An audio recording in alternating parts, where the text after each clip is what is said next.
তুই আমাকে ভুলেও স্পর্শ করার চেষ্টা করবি না। তোকে আমি স্বামী হিসেবে কখনোই গ্রহণ করতে পারবো না, কারণ তুই একটা কাজের ছেলে। তোকে যতই আম্মু ছেলে বলে দাবি করুক না কেন, আমি তোকে সব সময় কাজের ছেলে হিসেবেই দেখে এসেছি। তাহলে আঙ্কেল, আন্টিকে কেন তুমি বললে না আমাকে তুমি পছন্দ করো না, তুমি অন্য কাউকে পছন্দ করো, তার সাথে সারা জীবন থাকতে চাও? তাহলে মিথ্যা নাটক করে বিয়ে করার কি প্রয়োজন ছিল? তোর উপর আমার কিছু প্রতিশোধ নেওয়ার বাকি আছে। সেই প্রতিশোধগুলো নেওয়ার জন্য তোকে কিছুদিন ব্যবহার করব। আমার জানা মতে আমি তোমার সাথে কোনো রকম খারাপ ব্যবহার করিনি বা তোমাকে কোনো অন্যায় কথা বলিনি, কারণ আমি সবসময় তোমার থেকে দূরে থাকতে চেয়েছি। কারণ একটা অহংকারী মেয়েকে কখনোই ভালো মানুষ মনে করা যায় না। এটা করা সবচেয়ে একটা ভুল ধারণা। এখন বেশি কথা বলতে পারবো না। তুই তোর মতো নিচে শুয়ে থাক, আমি আমার মতো শুয়ে পড়ি। আমার ঘুম পাচ্ছে, কোনো কথা বলতে পারবো না তোর সাথে। মাহিন আর কোনো কথা না বলে চুপচাপ একটা বালিশ নিয়ে নিল, আর কিছু নিল না সাথে। এমনিতেই বৃষ্টি পড়ছে টুকটাক, ফ্লোর অনেক ঠান্ডা হয়ে রয়েছে, বাইরে অনেক বৃষ্টি হচ্ছে, তাই ফ্লোর একদম ঠান্ডা। ঠান্ডাতে ভালো মতো শুয়ে থাকতে পারছে না মাহিন। তার চোখ দিয়ে অনবরত নোনা জল গড়িয়ে পড়ছে, আর সে ভাবতেছে আজকে যদি তার মা বাবা বেঁচে থাকতো তাহলে তার এই কষ্টটা আর পোহাতে হতো না। মাহিন নিজের মনকে শক্ত করার চেষ্টা করছে, কিন্তু মনটা কেন জানে আজকে ব্যাকুলতায় ভরপুর হয়ে যাচ্ছে। তার বারবার বাবা মায়ের কথা মনে পড়তেছে, আর চোখ দিয়ে অনবরত নোনা জল গড়িয়ে পড়ছে। এমনিতে অনেক ঠান্ডা, তাই কাঁপতেছে ঠান্ডায়। পরদিন সকালে যখন মাহিনের ঘুম ভাঙলো, উঠে আশেপাশে তাকিয়ে দেখে দীপা কোথাও নেই রুমের ভেতর। মাহিন সেদিকে কোনো খেয়াল না করে ফ্লোর থেকে উঠে দাঁড়ালো। সে বুঝতে পারছে কালকে রাতে ঠান্ডা খাওয়ার জন্য আজকে তার নির্ঘাত জ্বর আসবে। সেদিকে কোনো তোয়াক্কা না করে রুম থেকে বেরিয়ে আসলো আর সোজা ছাদে চলে আসলো।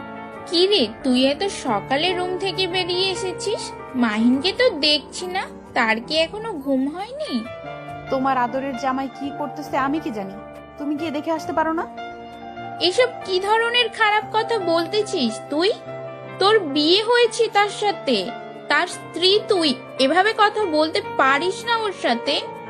এই বিষয় নিয়ে এখন আমি কোনো কথা বলতে চাচ্ছি না। তুমি কি রান্না করেছো নাকি রান্না করনি? এখন ক্ষুধা লেগেছে খুব, আমাকে খাইতে দাও। তোমার জামাইকে তুমি গিয়ে দেখো কি করে। তুই কিন্তু একটা ঠিক করছিস না। দেখ, একটা মানুষকে এত অবহেলা করিস না, তাহলে দেখবি তার জন্য একদিন কান্না করবি, তখন তাকে খুঁজে পাবি না। সেই দিন কখনোই আসবে না। এই দোয়াটা আমার জন্য করো, কারণ এরকম একটা খ্যাতমার্কা ছেলেকে আমি কোথাও নিয়ে গিয়ে আমার স্বামী হিসেবে পরিচিত করাতে পারবো না। তুমি আমার স্ট্যাটাস জানো না? আজকে তুই যে কথাগুলো বললি সেই কথাগুলো দেখবি কয়দিন পর একদম পরিবর্তন হয়ে যাবে। সেই ছেলেটার জন্যই তোর মায়া জন্মাবে, আর সেই ছেলেটার জন্যই একদিন কান্না করবি। বেশি অবহেলা করিস না, এই জন্যই বললাম। তোমার এই বকবকানি শুনতে শুনতে সকালবেলা কানটা ঝালাপালা হয়ে গেল। এখন তুমি কি আমাকে খাবার দিবে নাকি আমি রুমে চলে যাব? আচ্ছা, তুই গিয়ে খাবার টেবিলে বসে পড়, আমি নাস্তা রেডি করে রেখেছি, সেগুলো নিয়ে খা। আমি দেখছি ছেলেটা কোথায়। আচ্ছা তুমি গিয়ে দেখো, আমি আমার মতো খাচ্ছি, আমাকে ডিস্টার্ব করবে না। সেতু বেগম দীপার সাথে আর কোনো প্রকার কথা বলল না। সেতু বেগম আগে থেকেই বুঝতে পেরেছে তার মাথা নষ্ট হয়ে যাচ্ছে, তাই তিনি তার ভাইপোর সাথে তার বিয়েটা দিয়ে দিল। কারণ মাহিন ছেলেটা অনেক ভদ্র, ছোট থেকে তাদের কাছে বড় হয়েছে। তার আচরণ তারা তো জানে, তাদের মেয়েটাকে যে সে কন্ট্রোল করতে পারবে, তার জন্যই এ ব্যবস্থা করেছে তারা। দীপা দিন দিন দুষ্ট হয়ে যাচ্ছিল প্রচুর পরিমাণ, তার জন্যই তারা বাধ্য হয়েছে ঘরের ছেলের সাথে বিয়ে দিতে। কারণ বাইরে বিয়ে দিলে তো নানা ধরনের কথা শুনতে হতো, তার জন্য। আর মাহিন ছেলেটা তো খারাপ না। দীপার আম্মু মাহিনকে রুমে গিয়ে দেখতে পেল না, বাড়িটা তন্ন তন্ন করেও খুঁজে পেল না। টেনশন হতে লাগলো তার, তাই তিনি ছাদে গেলেন। ছাদে গিয়ে দেখে ছাদের এক সাইডে মাহিন চুপচাপ আকাশের দিকে চেয়ে দাঁড়িয়ে আছে। কি বাবা, এখানে দাঁড়িয়ে কি করছো? সকালের নাস্তা করবে না? তোমার তো সারা বাড়ি খুঁজে কোথাও পেলাম না, তুমি এখানে এসে দাঁড়িয়ে আছো? মাহিন দাঁড়িয়েছিল, হঠাৎ তার ফুপির কণ্ঠ শুনতে পেয়ে পেছনে ফিরে তাকায়। দেখলো তার ফুপি তাকে সকালে নাস্তা করার জন্য ছাদে ডাকতে এসেছে। রুমের ভিতরে ভালো লাগতেছিল না, তাই ভাবলাম একটু ছাদে গিয়ে দাঁড়িয়ে থাকি। অনেকদিন থেকে তো আর ছাদে আসা হয় না, তার জন্য আসলাম। আচ্ছা হয়েছে, এখন চলো সবাই মিলে নাস্তা করে গিয়ে। তারপর মাহিন আর কোনো কথা না বলে নিচে চলে আসলো। তার পিছু পিছু সেতু বেগমও নিচে চলে আসলো। এসে দেখে তার মেয়ে খাওয়া দাওয়া শেষ করে উঠে রুমের দিকে যাচ্ছে। মাহিন সেদিকে লক্ষ্য করেও করলো না, কারণ সে জানে এখানে কথা বললে তাকেই অপমানিত হতে হবে, তাই কোনো কথা বলল না। চুপচাপ মাহিন খাবার টেবিলে বসে খাবারগুলো শেষ করে রুমে চলে আসলো। রুমে এসে দেখে দীপা বিছানার উপর শুয়ে আছে। মাহিন কোনো কিছু না বলে টাওয়ালটা নিয়ে বাথরুমে চলে গেল। মাহিন বাথরুম থেকে বেরিয়ে এসে দেখে দীপা বিছানায় উঠে বসে পা দোলাচ্ছে।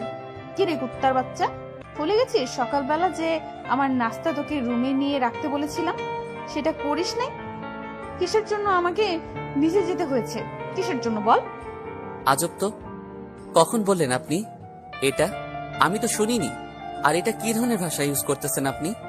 তোর সাথে আবার আমাকে ভালো করে কথা বলতে হবে? সেটা আবার কখন থেকে শুনি? আমাদের বিয়ে হয়ে গিয়েছে, এখন আমাদের সম্পর্কের পরিবর্তন হবে, আর সবকিছুর একটা পরিবর্তন হয়। তোকে কালকে রাতে কি বলেছিলাম? তোকে তো আমি স্বামী হিসেবে মানি না, তাহলে তুই বিয়ে নামক এই মিথ্যা সম্পর্কটাকে কেন ধরে আছিস তুই বল? দেখেন, একটু নিজেকে সংযম করুন। এরকম বেশি উশৃঙ্খলা কিন্তু ভালো লক্ষণ না। কুত্তার বাচ্চা, তোকে কি আমাকে জ্ঞান দিতে বলেছি? তুই যেটা করতে বলেছিস সেটাই কর। বেশি কথা বলিস কেন রে? লাফতে খেতে চাস? মাহিন আর কোনো কিছু বলার ভাষা খুঁজে পেল না। কি বলবে? মাহিন ভালো করে বুঝতে পারছে আর কোনো কিছু বলেও তার লাভ নেই, তাকে অযথা গালি শুনতে হবে, এমনকি মায়েরও খেতে হতে পারে। তাই চুপ হয়ে গেল। দীপা যেটা করতে বলেছে সেটাই করে দিচ্ছে মাহিন। দীপা একবার বলছে পা টিপে দিতে, তা একবার বলছে পানি এনে দিতে, আর একবার বলতেছে মাথায় তেল দিয়ে দিতে। মাহিন একদম হজবরল মধ্যে পড়ে গিয়েছে। কি করবে কি করবে না বুঝতে পারছে না। নিজের কষ্টটা বুকের ভেতর চেপে রেখে তার কাজগুলো করে দিচ্ছে সে। অনেক হয়েছে, এখন যা গিয়ে আমার জন্য কফি বানিয়ে নিয়ে আয় 5 মিনিটের ভেতরে। মাহিন কোনো কথা না বলে চুপচাপ সেখান থেকে তাড়াতাড়ি বেরিয়ে আসলো, আর চোখ থেকে 2-1 ফোঁটা পানি গড়িয়ে পড়ল। কি করবে সে বোঝে না। তাড়াতাড়ি রান্নাঘরে গিয়ে কফি বানিয়ে নিয়ে আসলো। ওর হাতে দিয়ে চুপচাপ অন্যদিকে তাকিয়ে নিচে বসে পড়লো। তোকে এখানে কি আমি বসে থাকতে বলেছি? ঘরটা পরিষ্কার করবে কে শুনি? তাড়াতাড়ি ঘরটা পরিষ্কার কর, আর সুন্দর করে সবকিছু পরিষ্কার করবি, আর সুন্দর করে সাজিয়ে রাখবি। আমি কালকে রাতে অনেক ঠান্ডা খেয়েছি, তাই একটু শরীর খারাপ করছে। পরে করি, যখন একটু আরাম পাবো তখন করে দেব। কাজের ছেলেদের আবার কিসের আরাম? তোর কি বিশ্রাম নিতে হয়? তোকে তো কাজ করে খেতে হবে। কাজ কর, না করলে তোকে ভাত দেবে কে? এখানে এখানে কি বসে বসে খাইতে এসেছিস তুই? মাহিনের মুখ একদম চুপ হয়ে গেল। কি বলবে বুঝতে পারছে না। আজকে এতিম বলে তাকে কত কথা শুনতে হচ্ছে, তাও আবার বিয়ে করা বউয়ের মুখ থেকে। ভাগ্যে লেখা ছিল তাকে? এটাই কি ভাগ্যে লেখা ছিল তার? কে জানে। মাহিন আস্তে আস্তে সবকিছু পরিষ্কার করতে লাগলো। মাহিনের গা প্রচুর গরম হয়ে যাচ্ছে, কালকে রাতে ঠান্ডা খেয়েছে তাই হয়তো। একসময় পরিষ্কার করতে করতে হাঁপিয়ে গিয়ে ফ্লোরে বসে পড়লো মাহিন। কিরে, সকালের কি খাওয়া দাওয়া কম করে খেয়েছিস নাকি এত তাড়াতাড়ি হাঁপিয়ে গেলি? একটা রুম ভালো মতো পরিষ্কার করতে পারিস না? বললাম তো, কালকে রাত্রে ঠান্ডা লাগার ফলে আজকে আমার মনে হয় জ্বর আসবে, তার জন্য কোনো কিছু ঠিক মতো করতে পারতেছি না। আর বাহানা দেখাতে হবে না, তুই আমার চোখের সামনে থেকে সরে যা, না হলে কিন্তু পিটানি খাবি। আমার কি দোষ ছিল? কালকে আপনি আমাকে রাত্রে ফ্লোরে শুয়ে থাকতে বলেছিলেন, যার ফলে ঠান্ডা খেয়েছি। এখন শরীরে তাপমাত্রা বেড়ে যাচ্ছে, জ্বর আসবে। হয়েছে, আর আমাকে দোষারোপ করতে হবে না। এখন তুই যা, গিয়ে কোথাও পড়ে থাক, আমার চোখের সামনে থেকে চলে যা। মাহিন চুপচাপ রুম থেকে বেরিয়ে পড়ল। তার জীবনে এরকম খারাপ দিন আসবে সে কখনো কল্পনাও করতে পারেনি। বিয়ের আগে তো ভালোই ছিল, কারণ বিয়ের আগে মাহিন কখনোই দীপার সামনে যেত না, এরকম কথা বলার জন্যই সবসময় দূরে থাকতো তার থেকে। এখন তো বিয়ে হয়ে গেছে, তাও আবার নতুন। এখন তো তাকে রেখে বাইরে গেলে আন্টি আবার কষ্ট পাবে। মাহিন কি করবে না করবে একদমই দুশ্চিন্তায় পড়ে যাচ্ছে। নিজের মনকে বারবার সান্ত্বনা দেওয়ার চেষ্টা করছে, কিন্তু নিজের মনটা অশান্ত হয়ে যাচ্ছে বারবারই। একটা মানুষের জন্য 2টা মানুষকে সে কষ্ট তো দিতে পারে না, তাই সে কোথাও যেতেও পারছে না। আর আঙ্কেল আন্টির জন্য শত কষ্ট বুকের ভেতর চেপে রেখে মাহিন রুমে প্রবেশ করে। ঘরের এক কোনায় গিয়ে বসে পড়ল। দীপা দেখেও না দেখার ভান করে ফোন টিপতেছে। যদি আপনাদের কাছে ভালো লাগে তাহলে পরবর্তী পর্ব দিব। মাহিনের গত রাতে ঠান্ডা লাগার ফলে এখন প্রচুর জ্বর এসেছে। ঘরে এক কোনায় বসে কাঁপছে সীমাহীন, কিন্তু দীপার সেদিকে কোনো খেয়ালই নেই। দীপা তার ইচ্ছে মতো ফোন টিপছে, এদিক সেদিক সে কোনো দিকেই তাকাচ্ছে না, ফোনে চ্যাটিং নিয়েই সে ব্যস্ত। কিন্তু এদিকে যে তার স্বামীর জ্বরে কাঁপছে সেদিকে তার কোনো খেয়ালই নেই। মাহিন নিজেকে যথেষ্ট সংযমে রাখার চেষ্টা করছে, নিজেকে কন্ট্রোল করতে চেষ্টা করতেছে, কিন্তু জ্বরের তাপমাত্রা এতই বেড়ে গিয়েছে যে সে নিজেকে কন্ট্রোল করতে না পেরে ফ্লোরে পড়ে গেল। মাহিন ফ্লোরে পড়ে যাওয়ার ফলে শব্দ হলো।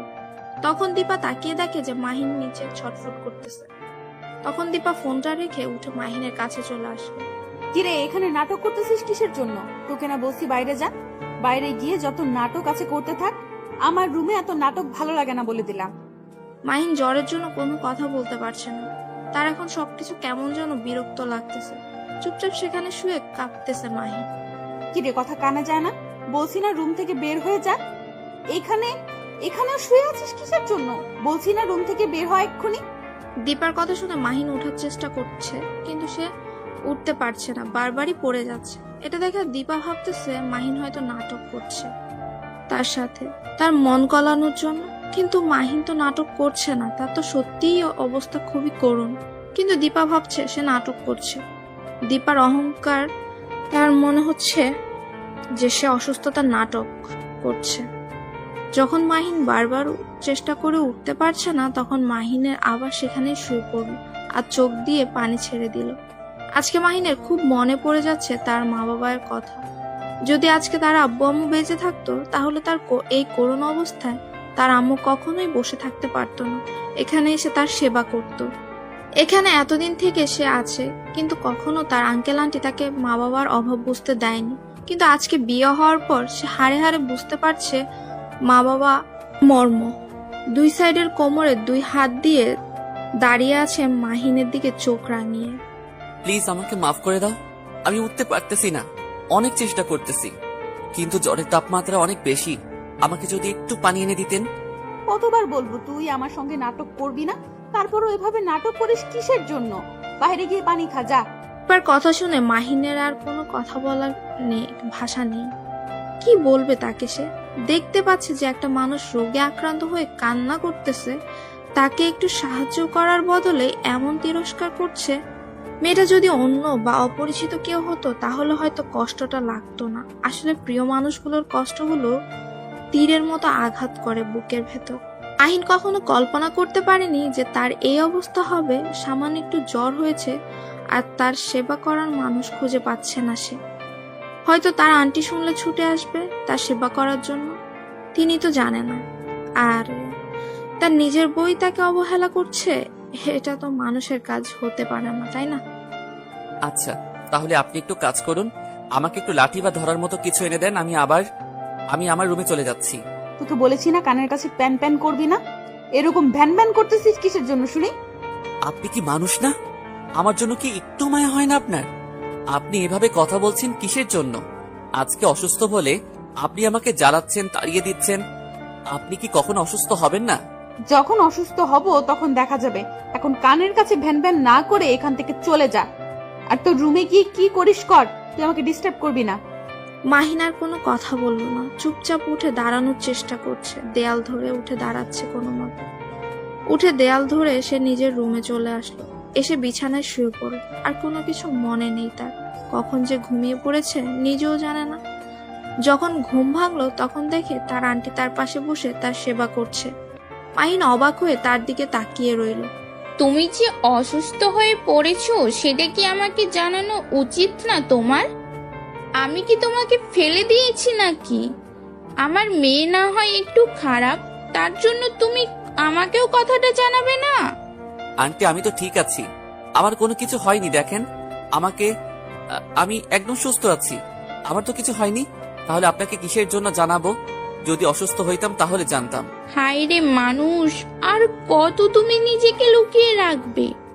আজ 2 দিন ধরে তুমি অসুস্থ, 2 দিন ধরে তোমার কোনো খোঁজ খবর পাওয়া যাচ্ছে না, আর তুমি বলতেছো তুমি ঠিক আছো, তাই না? 2 দিন পর তুমি আজকে এই পৃথিবীর আলো দেখতে পেলে, আর তুমি বলতেছো তুমি ঠিক আছো? মাহিন তার আন্টির মুখ থেকে কথাটা শুনে অবাক দৃষ্টিতে তার আন্টির দিকে তাকিয়ে রইল। দুদিন ধরে সে অজ্ঞান হয়ে পড়েছিল, আর একবারের জন্য সে মেয়েটা তাকে দেখতে আসেনি, নাকি এসেছিল সেও জানে না। আপনাকে অনেক কষ্ট দিয়ে ফেলেছে তাই না এই 2 দিনে? কি আবোল তাবোল বলছো? তোমাকে আমার ছেলের মতো দেখি আমি, আর তুমি অসুস্থ হওয়ার পরেও তোমার সেবা করব না আমি? এটা কেমনে হয় শুনি? আমি যদি অসুস্থ হয়ে পড়তাম তাহলে তুমি কি আমার সেবা করতে না? আপনাকে দেখে মনে হচ্ছে আপনি অনেক ক্লান্ত। এখন গিয়ে বিশ্রাম করুন। আমি একদম পুরোপুরি সুস্থ আছি, আমার আর কোনো সমস্যা হবে না। আপনি গিয়ে কিছুক্ষণ বিশ্রাম করে নেন। আচ্ছা, আমি এখন চলে যাচ্ছি, কিন্তু একটা কথা মাথায় রাখবে, তোমার যদি কোনো কিছুর প্রয়োজন পড়ে বা তুমি যদি অসুস্থ হয়ে যাও, আর এভাবে লুকিয়ে রাখবে না, বলে দিলাম। যদি তোমার কিছু একটা হয়ে যেত তাহলে আমরা কি নিয়ে বেঁচে থাকতাম বলো? আমি আর কখনো এরকম ভুল করব না।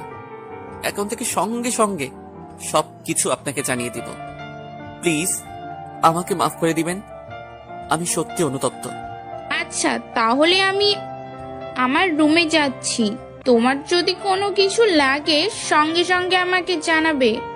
তুমি এখন একটু গোসল করে ফ্রেশ হয়ে নাও, তাহলে আরো ভালো লাগবে তোমার। কথাটা বলে সেতু বেগম সেখান থেকে চলে গেল। আর মাহিন মনে মনে ভাবতে লাগলো যে 2 দিন থেকে সে অজ্ঞান হয়ে আছে, আর 2 দিন পরে তার আজকে জ্ঞান ফিরল। সে তো পরপারে চলে যেতে পারতো। এই পৃথিবীতে বেঁচে থেকে এত যন্ত্রণা আর সহ্য হয় না তার। মাহিন মনে মনে কথাগুলো ভাবতে ভাবতে বাথরুমে গিয়ে গোসল করে নিল। একটু ফ্রেশ হয়ে রুম থেকে বেরিয়ে আসলো। এসে দেখে দীপা সামনে হেঁটে বেড়াচ্ছে। তাকে দেখে মনে হচ্ছে কোনো কিছু নিয়ে দুশ্চিন্তা করছে সে। হয়তো তার পার্সোনাল লাইফে কোনো সমস্যা হয়েছে তার জন্য। মাহিন দীপাকে দেখেও না দেখার ভান করে ছাদের দিকে যেতে লাগলো।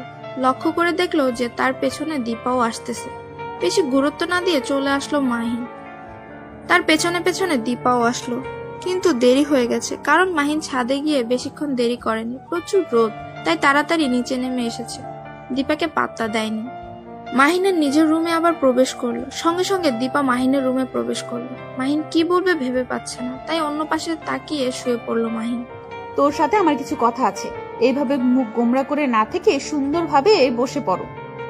কিছু কথা আছে, কথাগুলো শুনে তারপর তোমার যা ইচ্ছা তাই করতে থাকো।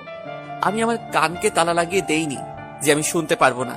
আপনার যা ইচ্ছা বলেন, বলে এখান থেকে চলে যেতে পারেন দয়া করে। সেটা না হয় বুঝলাম, কিন্তু আমি যেটা করতে বলেছি সেটাই করো এখন। না হলে কিন্তু আবার পিটানি শুরু করে দেব। এমনিতেই অসুস্থ থেকে সুস্থ হয়েছে, এখন যদি আবার পিটানি দেই তাহলে আবার অসুস্থ হয়ে যাবেন। তাই আমি চাচ্ছি না কাউকে অসুস্থ করতে।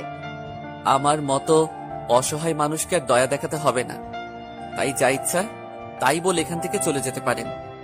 আমার খুব ডিস্টার্ব হচ্ছে। এখন কথা হচ্ছে যে আমার এখন মাথা ব্যথা করতেছে, আমার মাথা মালিশ করে দিবে, এটাই হলো কথা। আর কোনো কথা নেই, তেল এনেছি, তাড়াতাড়ি শুরু করে দাও। আমি এখন পারবো না, আমার খুব ক্লান্ত লাগতেছে। যখন সুস্থ হব তখন আপনার কাজের লোক হিসেবে আবার নিয়োজিত হব। এখন প্লিজ অন্তত আমাকে মাফ করবেন। এখানে আমার মাথা ব্যথা করতেছে আর তুই এভাবে শুয়ে থাকবি, সেটা তো আমি কখনোই মেনে নিতে পারবো না। তুই আমার মাথায় তেল মালিশ করে দিবি, না হলে কিন্তু। মাহিন কোনো কথা না বলে চুপচাপ উঠে দেয়ালের সাথে গা হেলান দিয়ে বসে পড়ল, কারণ ঠিকমতো তো এখনো সুস্থ হতে পারেনি পুরোপুরি। দীপা গিয়ে বসে পড়লো বিছানার এক সাইডে। মাহিন তেলের বোতলটা হাতে নিয়ে আস্তে আস্তে দীপার মাথায় তেল মালিশ করতে লাগলো। মাহিনের খুব কষ্ট হচ্ছে, কারণ একটা অসুস্থ মানুষ, তার এখন কোনো কিছু ভালো লাগবে না। একটা অসুস্থ মানুষের মর্ম বুঝতে পারবে একটা সুস্থ মানুষ কখনো? অসুস্থ মানুষের মন কেউ বুঝে না। কিরে, হাতে কি শক্তি হারিয়ে ফেলেছিস নাকি? এই 2 দিন ওই 2 দিন থেকে নাটক তো ভালোই করলি। 2 দিন আমার আম্মুর কাছ থেকে তো ভালোই সেবা যত্ন নিলি। কি আর করব, গরিব মানুষ, বাপ মা নেই, তাই অন্যজনকে কষ্ট দিলাম। তোর মতো ছোট লোক আর কি করতে পারে? এগুলোই তো করতে পারে, তাই না? তোকে আর কি বলবো, আর কিছু বলতে চাচ্ছি না। অসুস্থ হয়ে গেছিস, একটু তো তোকে সহমর্মিতা দেখাতে হবে। আপনার মতো অহংকারী মানুষ আমি হাতে গোনা কয়েকজনকে দেখেছি, বলতে গেলেও ভুলে হবে। শুধু আপনাকে দেখেছি, কারণ একটা অসুস্থ মানুষকে যে এইভাবে কষ্ট দিতে পারে সে কখনো মানুষ হতে পারে না, সে পশু। বেশি রকম কথা বলতে পারবো না আর বকবক করতে পারবো না তোর সাথে। এখন মাথা ব্যথা করতেছে, তাই তাড়াতাড়ি মাথায় তেল মালিশ করে দে। মাহিন কোনো কথা না বলে চুপচাপ নিজের মতো করে তেল মালিশ করে দিচ্ছে, আর দীপা চোখ বন্ধ করে সেটা অনুভব করছে। দীপা মনে এখন অন্য কিছু চলছে, মাহিন সেটা হয়তো বুঝতে পারছে না। ক্লান্ত শরীর নিয়ে মালিশ করতেছে, হঠাৎ করে তার চোখ থেকে 2 ফোঁটা জল গড়িয়ে পড়লো। অনেক হয়েছে, আর মাথায় মালিশ করতে হবে না। এখন আমি উঠে বিছানায় শুয়ে পড়তেছি, তুই পা দুটো একটু মালিশ করে দে। মাহিন কি বলবে বুঝতে পারছে না। মাহিন ক্লান্ত শরীর নিয়ে বসে পড়লো বিছানায়। দীপা তার পাশ দিয়ে শুয়ে পড়ল। দীপার ইচ্ছে করছে তাকে জড়িয়ে ধরে নিজের মনের কষ্টগুলো শেয়ার করতে, কিন্তু সে তো তার ভালোবাসাটা বুঝে না। মাহিন শুয়ে পড়েছে দেখে দীপা আর কিছু বলল না। এখন দীপার একটু খারাপ লাগতেছে। একটা অসুস্থ মানুষ এখনো ঠিকমতো সুস্থ হয়নি, তাকে দিয়ে তো কাজ করা ঠিক হবে না। তার জন্য দীপা মাহিনের সাইডে শুয়ে পড়ল, উঠে গেল না আর। এটা আমি কি ধরনের ব্যবহার করতেছি তার সাথে? তার সাথে আমার বিয়ে হয়ে গিয়েছে, আমি কেন করতেছি তার সাথে এরকম? আমার তো বোঝা উচিত ছিল যে সে একজন অসুস্থ মানুষ, তাকে এরকম চাপ দেওয়া ঠিক হবে না। আমি এরকম অবুঝের মতো কাজ কেন করতেছি? দীপা পিছনে ফিরে দেখে মাহিন অন্য পাশ হয়ে শুয়ে আছে। দীপা আস্তে করে মাহিনের মাথায় হাত দিয়ে দেখে জ্বর আছে কিনা। হ্যাঁ, এখনো জ্বর আছে। দীপা বিছানা ছেড়ে উঠে গিয়ে বাইরে থেকে 1 বাটি পানি আর সাথে একটা রুমাল নিয়ে আসলো। রুমালটা ভিজিয়ে মাহিনের কপালে লাগিয়ে দিতে লাগলো। হঠাৎ করে মাহিন অনুভব করতে লাগলো তার কপালে কেউ কিছু লাগিয়ে দিচ্ছে। তাই সে চোখ খুলে তাকিয়ে অবাক হয়ে তাকিয়ে রইল দীপার দিকে। মাহিন কি বলবে বুঝতে পারছে না, শুধু অবাক হয়েই দীপার দিকে এক দৃষ্টিতে তাকিয়ে আছে। দীপা সেটা দেখেও না দেখার ভান করে তার মতো করে কাজ চালিয়ে যাচ্ছে। তাই মাহিন উঠে একটু সরে বসলো। সেটা দেখে দীপার প্রচন্ড রাগ হলো। আমি এখানে একটা কাজ করতেছি, এভাবে সরে গেলে কিসের জন্য শুনি? নাকি এখন একটু খাতিরদারি করতেছি দেখে ভাব দেখাচ্ছ? মাহিন কোনো কথা না বলে চুপচাপ সেখানে বসে রইল, আর দীপা অবাক দৃষ্টিতে তাকিয়ে রইল। মনে মনে ভাবতে লাগলো, এটা কি সে স্বপ্ন দেখছে নাকি বাস্তব? দীপার হঠাৎ এত পরিবর্তন ভেবে পাচ্ছে না মাহিন। কি করবে না করবে, নাকি অন্য কোনো প্ল্যানিং আছে দীপার, যেটা মাহিন ভেবে পাচ্ছে না? কি হলো? এভাবে ওখানে গুটিসুটি মেরে বসে আছো কিসের জন্য? শুয়ে পড়ো বলছি, না হলে কিন্তু কি করব নিজেও জানি না। যেটা বলতেছি সেটাই করো, না হলে তোমার জন্য ভালো হবে না বলে দিলাম। মাহিন এবার কোনো কথা না বলে চুপচাপ শুয়ে পড়লো, আর মনে মনে ভাবতে লাগলো, হঠাৎ করে দীপার এত পরিবর্তন কেন? কিসের জন্য? সে কি কোনো প্ল্যান করতেছে, নাকি তাকে বাসা থেকে তাড়িয়ে দেওয়ার জন্য? মাহিনকে তাড়াতাড়ি সুস্থ করে বাসা থেকে তাড়িয়ে দিবে নাকি? বুঝছে না মাহিন। আচ্ছা, আমার এখন অনেক ঠান্ডা লাগতেছে, তাই আর পানি দিতে হবে না আমার কপালে, মানে ভিজা রুমালটা আর আমার কপালে দিতে হবে না। আপনি আপনার রুমে গিয়ে বিশ্রাম করুন, আমি একটু একা থাকতে চাই। কেন? আমি থাকলে এখানে কি সমস্যা? আমার বাসায় আমি যেখানে সেখানে থাকতে পারবো, তোমাকে এটা নিয়ে কথা বলতে হবে না। এখন আমি এখানে থাকতে ইচ্ছে করতেছে, আমি এখানেই থাকবো। তুমি চুপচাপ মেরে এখানে শুয়ে থাকো। মাহিন কোনো কথা না বলে চুপচাপ শুয়ে পড়লো, আর কোনো কথা বললো না মাহিন। কারণ দীপা উল্টাপাল্টা কথা বলবে, সেটা শোনার থেকে চুপ থাকাই ভালো। কারণ মাহিনের এখন বিরক্ত লাগছে, কোনো প্রকার কথা বলতে ইচ্ছে করছে না তার। তাই চোখ বন্ধ করে চুপচাপ শুয়ে পড়লো। আর এদিকে দীপা মাহিনের এরকম চুপচাপ স্বভাব দেখে নিজে একটা মুচকি হাসি দিয়ে মাহিনের বুকে শুয়ে পড়লো। মাহিন উঠে পড়লো। আমি এখানে শুয়ে পড়েছি, তোমার ওঠার সাহস হলো কিভাবে আমাকে ডিস্টার্ব করার? আমার খুব বিরক্ত লাগতেছে, এখন শুয়ে পড়ো।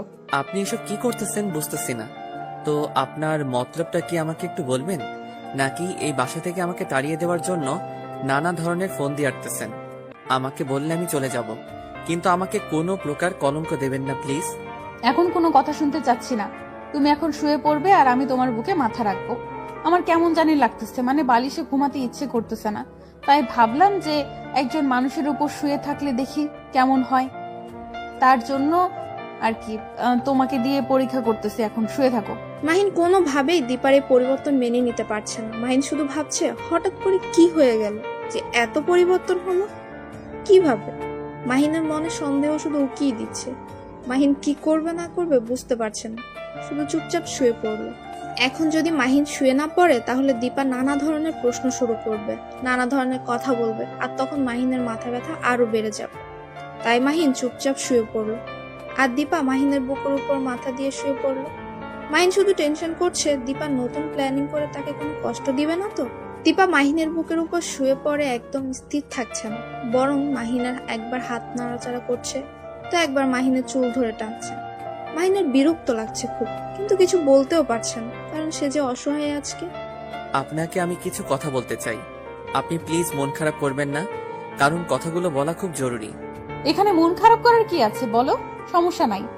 আমি শুনতে চাই তোমার যত কথা আছে, আজকে আমি শুনবো। তোমার যত মনের ভিতর কথা আছে তুমি বলতে থাকো, আমি শুনতেছি। তোমার হঠাৎ করে এতটা পরিবর্তন আমি কেন জানি মেনে নিতে পারতেছি না।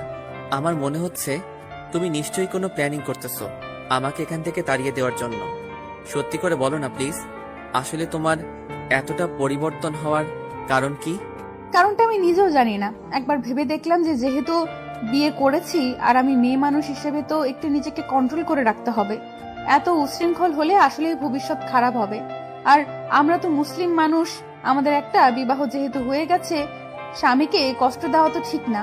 আমি এতটাও খারাপ না তুমি যতটা ভাবো, কিন্তু আমি ততটাও খারাপ যতটা তুমি ভাবো না। তোমার কথার আমি কিছু বুঝলাম না। আসলে তুমি কি বোঝাতে চাচ্ছ আমাকে? আর তুমি কেন আমার সাথে এত ভালো ব্যবহার করতেছো? নিশ্চয়ই তার একটা কারণ আছে, তাই না? সেটা ঠিক বলেছো, কারণ ছাড়া কেউ পরিবর্তন হয় না। আমারও কিছু কারণ আছে, তার জন্য আমি পরিবর্তন হয়েছি। আস্তে আস্তে সবকিছু জানতে পারবে। এখন এত প্রেসার দিও না, আমার ঘুম পাচ্ছে, আমাকে ঘুমাতে দাও। মাহিন একদম চুপ হয়ে গেল। সে বুঝতে পারছে না কি করবে। দীপাকে নিজের বুক থেকে সরাতেও পারছে না আর রাখতেও পারছে না। তার কেমন যেন অস্থির লাগছে। এই বিষয়টা হঠাৎ করে এত পরিবর্তন কেন, কেমন যেন লাগছে মাহিনের মনের ভেতরে, কেমন যেন করছে। কি করবে না করবে সে বুঝে উঠতে পারছে না। আচ্ছা চলো, এখন আমরা ছাদে যাব, আর রুমের ভেতর থাকতে ইচ্ছে করতেছে না। তুমি এখন আমার সাথে যাবে। দীপার এমন কথা শুনে হঠাৎ মাহিন চমকে উঠল। কি করবে বা কি বলবে বুঝতে পারছে না। হঠাৎ করে এরকম বাহানা করার কি আছে? ছাদে গিয়ে কি ধাক্কা মেরে ফেলে দেওয়ার চিন্তা ভাবনা করছে নাকি? মাহিন দীপার সাথে যেতে চাচ্ছে না, কিন্তু দীপা মাহিনকে টানতে টানতে ছাদে নিয়ে গেল। মাহিন দীপার কাছে হার মেনে নিল। অসুস্থ তার শরীর, বিন্দুমাত্র শক্তি নেই তার শরীরে। তারপরও দীপা মাহিনকে টানতে টানতে একদম ছাদে নিয়ে গিয়ে দাঁড় করালো। ছাদের এক সাইডে মাহিনকে দাঁড় করিয়ে তার মুখোমুখি দীপা দাঁড়িয়ে পড়লো। আমার খুব খারাপ লাগতেছে, আমি দাঁড়িয়ে থাকতে পারতেছি না। আমি নিচে যাব। আর আপনার কি কথা আছে তাড়াতাড়ি বলুন। আমার এখানে কোনো কথা নেই। তোমাকে খুব ক্লান্ত লাগতেছে, তাই ছাদে একটু হাঁটাহাঁটি করার জন্য নিয়ে আসলাম। তুমি এখানে বসে পড়লে কিসের জন্য? আমার সাথে হাঁটবে এখন তুমি। আমার সাথে আপনি এরকম করতেছেন কেন বুঝতেছি না। এত জোর জবরদস্তি করতেছেন কেন? আমাকে আমাকে ছেড়ে দেন না। আমাকে ছেড়ে দেন না। আমার মতো আমি তো আপনাকে কোনো ডিস্টার্ব করতেছি না। কিন্তু আমি তোকে ডিস্টার্ব করব, তাতে তোর সমস্যা? ভালো মতো কথা বলতেছি বলে, ভালো মতো ব্যবহার করতেছি, তাই মনে হয় কথা গায়ে লাগে না, তাই না? মাহিন একদম চুপ হয়ে গেল। দীপা মাহিনের হাত ধরে কাঁধের উপর রেখে দিল, তারপর মাহিনকে ধরে ধরে হাঁটাচ্ছে। অন্যরকম একটা অনুভূতি নিয়ে হাঁটছে তারা। তার মনে হচ্ছে সে সত্যি এখনকার একটা দায়িত্ববান স্ত্রীর কাঁধে হাত রেখে হাঁটছে। কিন্তু যখন মাহিন দীপার মুখের দিকে তাকায়, তখন নিমিষের মধ্যে সব ভাবনা চিন্তা দূর হয়ে যায়। কারণ তখনই মাহিনের সবকিছু মনে পড়ে যে আসলে তার সাথে দীপা কি কি করেছে আর তার সাথে কেমন ব্যবহার করেছিল। কি নিয়ে তো টেনশন করতেছো তুমি? তোমাকে দেখে বোঝা যাচ্ছে। আর এখন কি একটু হালকা লাগতেছে তোমার, নাকি এখনো ক্লান্তিটা আছে? মাহিন এখন কি বলবে ভেবে পাচ্ছে না। চুপ করে আছে সে, কারণ তার এখন কোনো কথা বলতে ইচ্ছে করছে না। তার এখন এই মুহূর্তটা খুব ভালো লাগছে, কারণ দীপা তার সাথে ভালো করে ব্যবহার করছে। আর দীপার কথাবার্তাগুলো এখন মাহিনের কাছে খুব ভালো লাগছে। কিন্তু যখন মাহিনের মনে পড়ে যায় দীপা তার সাথে কি কি ব্যবহার করেছিল, তখন মনটা আবার খারাপ হয়ে যায়। আমি কি বলছি আর তুমি কি ভাবতেছো? আমার কথার উত্তর দিচ্ছ না কিসের জন্য? এত দিমাগ বেড়ে যাচ্ছে তোমার, ব্যাপারটা বুঝলাম না আমি। সেরকম কিছুই না। আমার কেন জানি এখন কথা বলতে ইচ্ছা করতেছে না, কারণ বিকালটা উপভোগ করতে ইচ্ছা করতেছে। কথা বললে হয়তো বিকালের সৌন্দর্য উপভোগ করা হবে না। চলো আজকে সন্ধ্যায় একটু বের হব, তোমাকে ডাক্তার দেখাতে হবে। আর ডাক্তার বলেও গিয়েছে তুমি যদি একটু সুস্থ হও তার চেম্বারে নিয়ে যাইতে। তার সাথে একটু কথা বলা লাগবে, আর একটু ঘুরে বেরিয়ে আসা যাবে, তাহলে তোমারও ভালো লাগবে। ডাক্তারের কাছে যাব, সেটা না বুঝলাম কোথাও ঘুরতে যেতে পারবো না, কারণ খুব বাজে লাগে ঘুরতে এখন। কার মুখে কি শুনতেছি যে সময় পাইলেই বাসায় এক মুহূর্ত থাকতো না সেই মানুষটা আজকে বলতেছে তার নাকি ঘুরতে বাজে লাগে। এটা কি আদৌ আমার বিশ্বাস হয়? তখনকার সময়টা আর এখনকার সময়টা আকাশ পাতাল তফাৎ। তখন ছিলাম একলা, আর এখন হয়ে গেছি একদম একলা। তোমার এই কথাটার মানে আমি বুঝতে পারলাম না। আগে একটা ছিল সেটা বুঝলাম, এখন একদম একা, সেটা কিভাবে সম্ভব? বিয়ে করলাম যে তার সাথে সারা জীবন সুখে সংসার করে কাটিয়ে দিব, তার সাথে সুখ দুঃখের গল্প করে সারা জীবন তার হাতে হাত রেখে পার করে দিব, কিন্তু সে আমাকে বুঝলো না। এখন একলা থাকবো না তো কতজনকে নিয়ে থাকবো? দীপা কোনো প্রকার কথা বলল না, কারণ সে মাহিনের মনের অবস্থা বুঝতে পারছে। এই অসুস্থতার মধ্যেও দীপার মাহিনকে কোনো কিছু বলা যাবে না। যদি আবার মানুষটা অসুস্থ হয়ে যায়, এমনিতেই তার আম্মু সে ছেলেটাকে নিয়ে কত টেনশন করে। এখন যদি আবার ভুলভাল কিছু বলে আবার অসুস্থ হয়ে যাবে, তাকে আবার কথা শুনতে হবে, কত চাপ নিতে হবে তাকে। তার থেকে কিছু না বলে চুপচাপ একটা দীর্ঘশ্বাস নিল দীপা। আচ্ছা চলো নিচে যাই, আর এখানে থেকে লাভ নেই, এখন সন্ধ্যা হয়ে যাবে। আম্মু যদি আবার দেখতে না পারে তখন আবার টেনশন করবেন। আমি আপনাকে এই কথাই বলতে চাচ্ছিলাম যে আন্টি যদি এখন দেখতে না পায়, আমাদের দেখতে না পায়, আর সারা বাড়ি খুঁজে না পেলে তো পরে আবার দেখলে রাগারাগি করবে। এখন আমরা নিচে যাই। তারপর দীপা মাহিনকে আস্তে আস্তে ধরে নিচে নিয়ে আসলো। এসে মাহিনকে মাহিনের রুমে না নিয়ে নিজের রুমে নিয়ে আসলো সোজা। মাহিন সেটা দেখে আরো অবাক হয়ে দীপার দিকে কিছুক্ষণ তাকিয়ে রইল। তারপর রুমে নিয়ে গিয়ে বিছানায় বসিয়ে দিল। মাহিনকে বিছানায় বসিয়ে দিয়ে দীপা বাইরে চলে আসলো। তারপর বাহিরের কাজ শেষ করে দীপা মাহিনের পাশে গিয়ে শুয়ে পড়ল। দীপার এইরকম কর্মকাণ্ড দেখে মাহিন অবাকের উপর অবাকই হচ্ছে। কি করবে কি বলবে কিছুই বুঝতে পারছে না সে সঠিকভাবে। কি ব্যাপার, তুমি আমার দিকে অবাক দৃষ্টিতে তাকিয়ে আছো কেন? বুঝতেছি না, তখন থেকে কি দেখতেছো তুমি? আমার দিকে ফেলফেল করে তাকিয়ে আছো, কিছু বলতে চাও নাকি? বলতে চাইলে বলো। মাহিন চুপ করে রইল, কিছু বলল না। মাহিনের চুপ থাকা দেখে দীপার বিরক্ত বোধ করছে, কারণ সে নিজ থেকে কথা বলছে মাহিনের সাথে, আর মাহিন কথা বলছে না। কেমনটা লাগে। দীপা রেগে গিয়ে মারতে গিয়েও থেমে গেল। কি হলো, এরকম চুপ করে আছো কেন? কিছু বলবা নাকি? এইভাবে ফেলফেল করে তাকিয়ে আছো কেন আমার দিকে? কিছু বলো, চুপ করে আছো কেন? কি বলবো সেটাই তো খুঁজে পাচ্ছি না, তাই চুপ করে আছি। কারণ তোমার এত পরিবর্তন আমার কেন জানি না মেনে নিতে ইচ্ছে করতেছে না। তাতে আমার কি? এখন চুপচাপ শুয়ে থাকো তো, আমাকে ডিস্টার্ব করবে না। এত ডিস্টার্ব করো কিসের জন্য বুঝি না। কথা বলো না, আবার ডিস্টার্ব করো আমাকে, এটা ঠিক না। আমি কখন ডিস্টার্ব করলাম? ডিস্টার্ব তো তুমি করতেছো আমাকে। তোমার জন্য তো আমি ঠিক মতো ঘুমাতে পারতেছি না। এমনিতে অসুস্থ শরীর, তারপর তোমার অত্যাচার ভালো লাগে বলো? এত বড় সাহস তোমার, তুমি আমাকে বকা দিচ্ছ? তোমাকে আমি দেখো কি করি। কথাটা বলে দীপা মাহিনের উপর শুয়ে পড়ল, পুরো শরীর মাহিনের শরীরের উপর। মাহিন কি বলবে বুঝতেছে না, কারণ তার একটু অন্যরকম ফিল কাজ করছে। এখন তার ইচ্ছে করছে যে দীপাকে শক্ত করিয়ে জড়িয়ে ধরে একটু আদর দিতে, কিন্তু সে তো তাকে ভালোবাসে না, আর সে অধিকারও তো তাকে দেয়নি দীপা।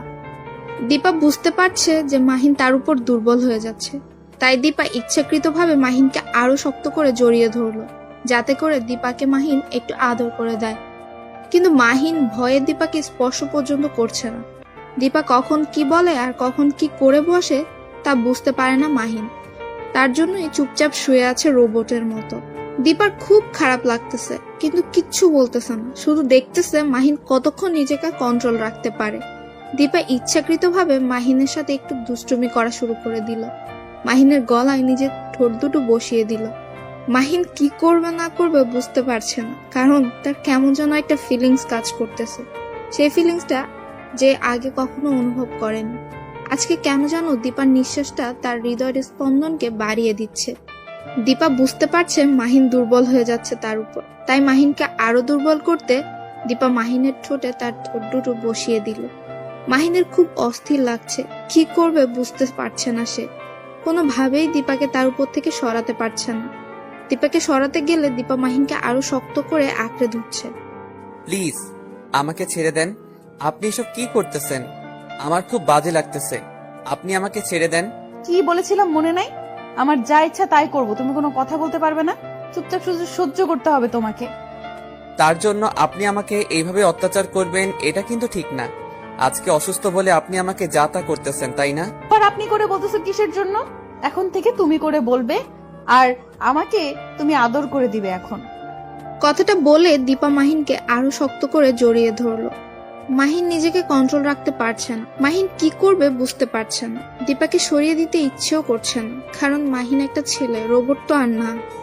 মাহিনেরও খুব ইচ্ছে করছে দীপাকে একটু আদর করে দিতে, কিন্তু দীপা যে পরে কি বলবে সেটা ভেবে ভয়ে শেষ। মাহিন কি করবে বুঝতে পারছে না, নিজেকে কন্ট্রোল রাখতেও পারছে না। এখন কি করবে সে কিছুই বুঝতেছে না। আমার ভালো লাগতেছে না, আমাকে ছেড়ে দেন প্লিজ, আমি ওসব করতে পারবো না। কে বলেছে ভালো লাগে না? আমার যেটা ভালো লাগে আমি সেটা করব। সেটা তো তোমাকে আগেই বলে রাখছি, এখানে বাহানা করার কি আছে? আমি তো ছেড়ে দিচ্ছি না এখন। কথাটা বলে দীপা মাহিনকে আবার শক্ত করে জড়িয়ে ধরলো, আর মাহিনের ভেতরে যেন তোলপাড় শুরু হয়ে গেছে। সে তো একটা মানুষ, রোবট তো আর না, তাই তার ভেতরেও ফিলিংসটা কাজ করতেছে। হঠাৎ করে মাহিনও দীপাকে শক্ত করিয়ে জড়িয়ে ধরলো, আর দীপার ঠোঁটে নিজের ঠোঁট দুটো বসিয়ে দিল। দীপা এক মুহূর্তের জন্য অন্যরকম একটা স্বাদ পেল। দীপা ও মাহিনকে কিস করতে লাগলো। দুজনেই ধীরে ধীরে ভালোবাসার সাগরে তলিয়ে গেল। তাদের মিলন হয়ে গেল, কিন্তু এর পরবর্তী রিয়েকশনটা কি হতে পারে কে জানে। মাহিনের ভেতর ভয় কাজ করতেছে। দীপাকে ছেড়ে দিয়ে এক সাইডে শুয়ে পড়ল। দীপা হাঁপিয়ে গেছে, তাই মাহিনের বুকের উপরই আবার শুয়ে পড়ল। সেটা দেখে মাহিন অবাক হচ্ছে, দীপার কোনো রিয়েকশন নেই। এভাবে শুয়ে থাকলে তো আর হবে না, চলো এখন গোসল করতে যাব। আমাকে কোলে করে নিয়ে যাবে। তুমি অসুস্থ হয়েছে তো কি হয়েছে, এখন আমি অসুস্থ, আমাকে কোলে করে নিয়ে যাবে। আমি এটা জানি। এসব কি বলতেছো তুমি? আমি বুঝতেছি না তো। তোমাকে কোলে করে নিয়ে বাথরুমে যেতে হবে, এটা কি ধরনের কথা? তুমি কি পায়ে হাঁটতে পারো না? পায়ে হাঁটতে পারি না এখন, পায়ে হাঁটতে পারবো না, কারণ এখন ব্যথা লাগতেছে, তার কারণে হাঁটতে পারবো না। তুমি ব্যথা দিয়েছো, এখন তুমি আমাকে কোলে করে নিয়ে যাবে আর কোলে করে আনবে, ঝামেলা শেষ। দেখো আমি এখনো পুরোপুরি সুস্থ না, তাই তোমাকে কোলে করে নিয়ে গিয়ে যদি আবার ফেলে দেই তখন তো আবার কোমর ভেঙে গেলে আমাকে যত যন্ত্রণা সহ্য করতে হবে। তার থেকে তুমি হেঁটে যাও, সেটাই বেটার হবে। আবার তুমি আমার সাথে তর্ক করতেছো। এবার কিন্তু আম্মুকে বিচার দিব যে তুমি আমাকে ব্যথা দিয়েছো। এখন আমি যেটা করতে বলছি সেটা করবে কিনা। আচ্ছা বিচার দিতে হবে না, চলো আমি তোমাকে নিয়ে যাচ্ছি। কথাটা বলে মাহিন দীপাকে কোলে তুলে নিল বিছানা থেকে। তারপর দুজনে বাথরুমে চলে আসলো। বাথরুমে চলে এসেছে ঠিকই, কিন্তু কোনো কিছুই সাথে নিয়ে আসেনি দুজনের মধ্যে একজন। গোসল শেষে বের হবে কিভাবে তারা? দুজনে বাথরুমে বন্ধ হয়ে গেল। শেষ পর্যন্ত কোনো উপায় না পেয়ে মাহিন নিজেই বেরিয়ে আসলো ভেজা শরীরে। তারপর রুম থেকে কাপড় নিয়ে আবার বাথরুমে গেল। গিয়ে দেখে দীপার অবস্থা খুবই খারাপ। মাহিন চোখ বন্ধ করে নিল। দীপা সেটা দেখে হাসলো, আর মাহিনের কাছে এসে মাহিনকে জড়িয়ে ধরলো। কি করতেছো? এটা কি ধরনের অসভ্যতামি? সব সময় খোলা ভালো লাগে নাকি? তুমি আমাকে বকা দিচ্ছ তাই না? এখন যদি উড়াধুরা পিটানি দিতে শুরু করি তখন কেমন লাগবে শুনি? চুপচাপ যেটা করতেছি করতে দাও। মাহিন ভেজা বেড়ালার মতো চুপ হয়ে গেল, আর কোনো কথা বলার সাহসও পেল না। চুপচাপ সেখানেই দাঁড়িয়ে রইল রোবটের মতো। দীপা যেটা করছে মাহিনও সেটাই করলো। তারপর তারা একদম গোসল সেরে ফ্রেশ হয়ে বেরিয়ে আসলো দুজনে একসাথে। সন্ধ্যার সময় তাদেরকে ডাক্তারের ওখানে যাওয়ার কথা ছিল, তার জন্যই দুজন প্রস্তুতি নিল। আর তার জন্য মায়ের কাছ থেকে পারমিশনও নিতে হবে। দুজনে একসাথেই দীপার আম্মুর কাছে গেল। দীপার আম্মু তখন রান্নাঘরে রান্না করছিল। তারা দুজনই দীপার আম্মুকে বলে বাসা থেকে বেরিয়ে পড়লো। উদ্দেশ্য এখন ডাক্তারের কাছে যাবে তারা। যাই হোক, তাহলে আমার মেয়েটার আক্কেল জ্ঞান হচ্ছে, তাকে আর কোনো কিছু বোঝাতে হবে না। তাদের দেখে মনে হচ্ছে তারা দুজনে অনেক খুশি। হয়তো তাদের মাঝে সবকিছুর পরিবর্তন হচ্ছে। দিন দিন তারা আরো ঘনিষ্ঠ হতে থাকবে। আমার মেয়েটা ভালো হয়ে যাবে একদিন, সবকিছু আগের মতো চলতে থাকবে। কথাটা মনে মনে চিন্তা করে সেতু বেগম আবার রান্নায় মনোযোগ দিলেন। আরো বেশি করে এখন রান্নাটা করতে হবে। অন্যান্য দিনের তুলনায় কিছু আইটেম আজকে আরো বেশি করে তৈরি করলো আজকে এই খুশিতে। আর এদিকে দীপা আর মাহিন গাড়িতে ডাক্তারের সাথে কথা বলা শেষ করে ডাক্তার চেম্বার থেকে বের হয়ে দুজনের রাস্তা দিয়ে হাঁটতেছে। সন্ধ্যার সময় রাস্তার দুই সাইডে ল্যাম্পপোস্টের আলোয় দুজনে হাত ধরে হাঁটতেছে। তাদের মুখ থেকে কোনো কথা বেরোচ্ছে না। দুজনেই শুধু নিজেদেরকে অনুভব করছে একে অপরের ভালোবাসা। এখন কোথায় যাব? এখন তো বাসায় যেতে ইচ্ছে করতেছে না। চলো না ওই পুকুর পাড়ে কিছুক্ষণ বসে গল্প করি, তারপর বাসায় যাব। আমার কেন জানি খুব খারাপ লাগতেছে।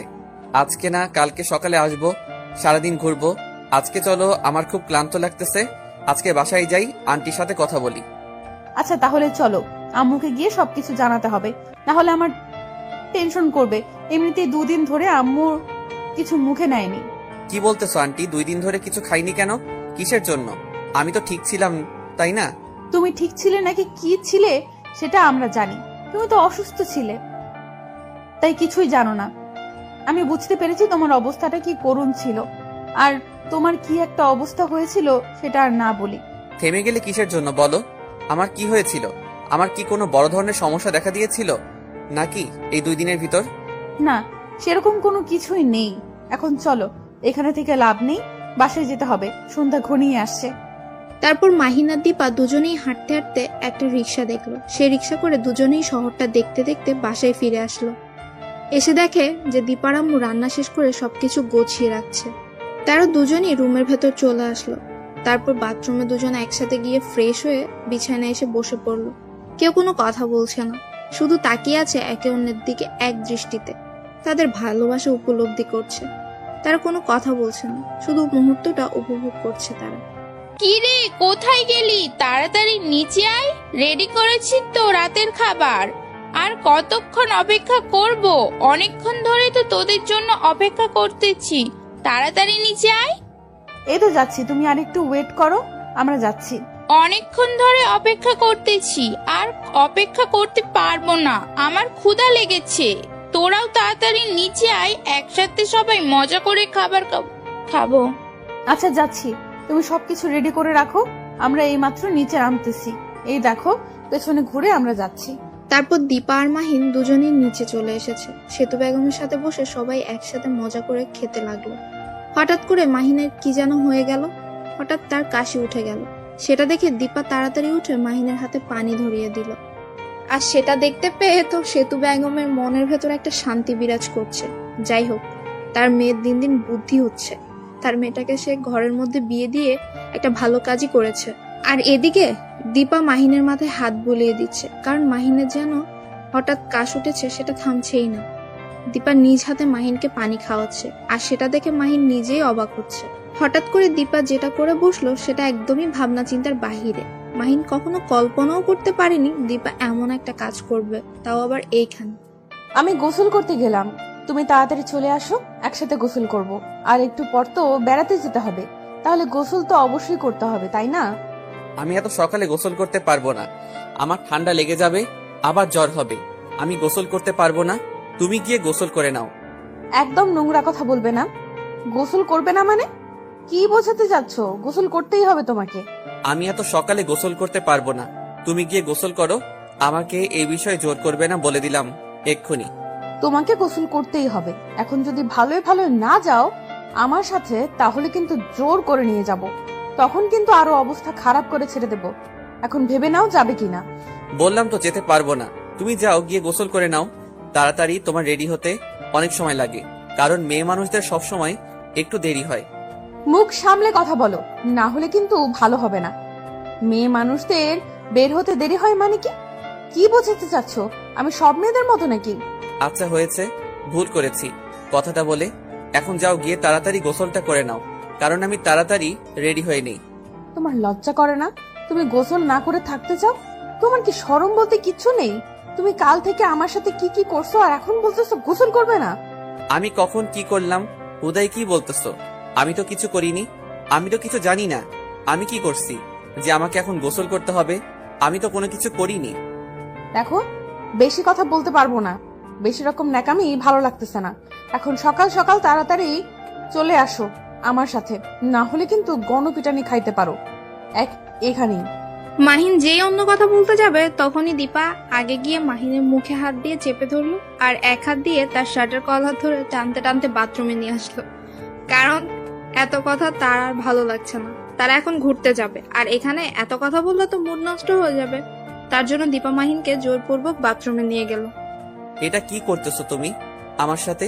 আমি বুঝতেছি না, তুমি আমাকে এভাবে জোর করতেছো কিসের জন্য? বললাম না তুমি গোসল করে নাও, আমার ঠান্ডা লাগবে। আমি বেরিয়ে যাচ্ছি। তুমি গোসল করে তাড়াতাড়ি রেডি হয়ে নাও। একদম চুপ, কোনো কথা বলবে না। তাহলে তো এখানে এই পিটানে দেওয়া শুরু করে দিব। এমনিতেই মাথা খারাপ আছে, সকালে উঠে যেটা শুরু করে দিয়েছে অন্য এক কাহিনী। আমি সেটার জন্য মোটেও প্রস্তুত ছিলাম না। আমি ভেবেছিলাম তুমি গোসল করার জন্য আমাকে বলবে, কিন্তু আমি তোমাকে গোসল করার জন্য বলতেছি। এটা কি ঠিক? আমি তো খারাপ কোনো কাজ করিনি যে এখন এত সকালে গোসল করতে হবে। আমি সকালে ঘুম থেকে উঠলাম, আমি একটু হাত মুখ ধুয়ে ফ্রেশ হয়ে তারপর তোমার সাথে ঘুরতে বেরোতে যাব। কিন্তু তুমি আমাকে জোর করতেছো কিসের জন্য? তোমার লজ্জা করে না এসব কথা বলতে? তুমি একজন বিবাহিত পুরুষ, তুমি সকালে গোসল না করলে কে করবে শুনি? আর তুমি কি এখনো একা আছো নাকি যে সকালে উঠে তোমাকে গোসল করতে হবে না, বা 2-3 দিন পর গোসল করলেও চলবে? লজ্জা করে না এসব কথা বলতে? মাহিন আর কোনো কিছু বলতে যাবে তখনই দীপা আবারও মাহিনের মুখে হাত দিয়ে চেপে ধরে শাওয়ার ছেড়ে দিল, আর শাওয়ার থেকে পানি পড়তে লাগলো। দীপা আর মাহিন দুজন একসাথেই ভিজতে লাগলো।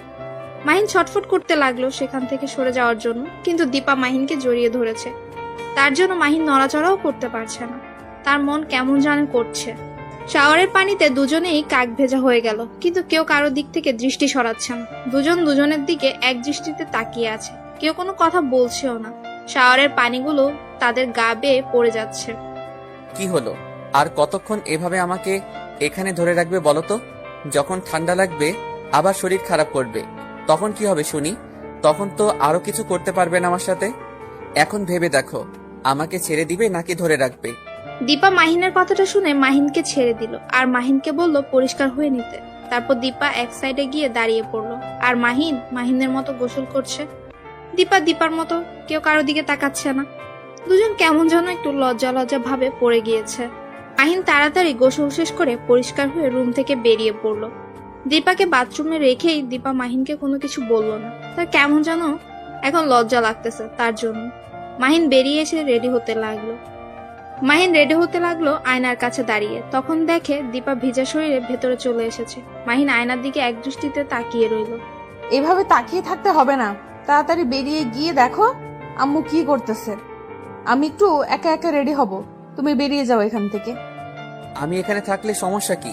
আমি এখানে থাকবো, কোথাও যেতে পারবো না। কার কি সমস্যা সেটা দেখার সময় নেই আমার। দেখো, ভালো হবে না বলে দিচ্ছি, এরকম করবে না। তুমি এখান থেকে বেরিয়ে যাবে এখন সুন্দরভাবে।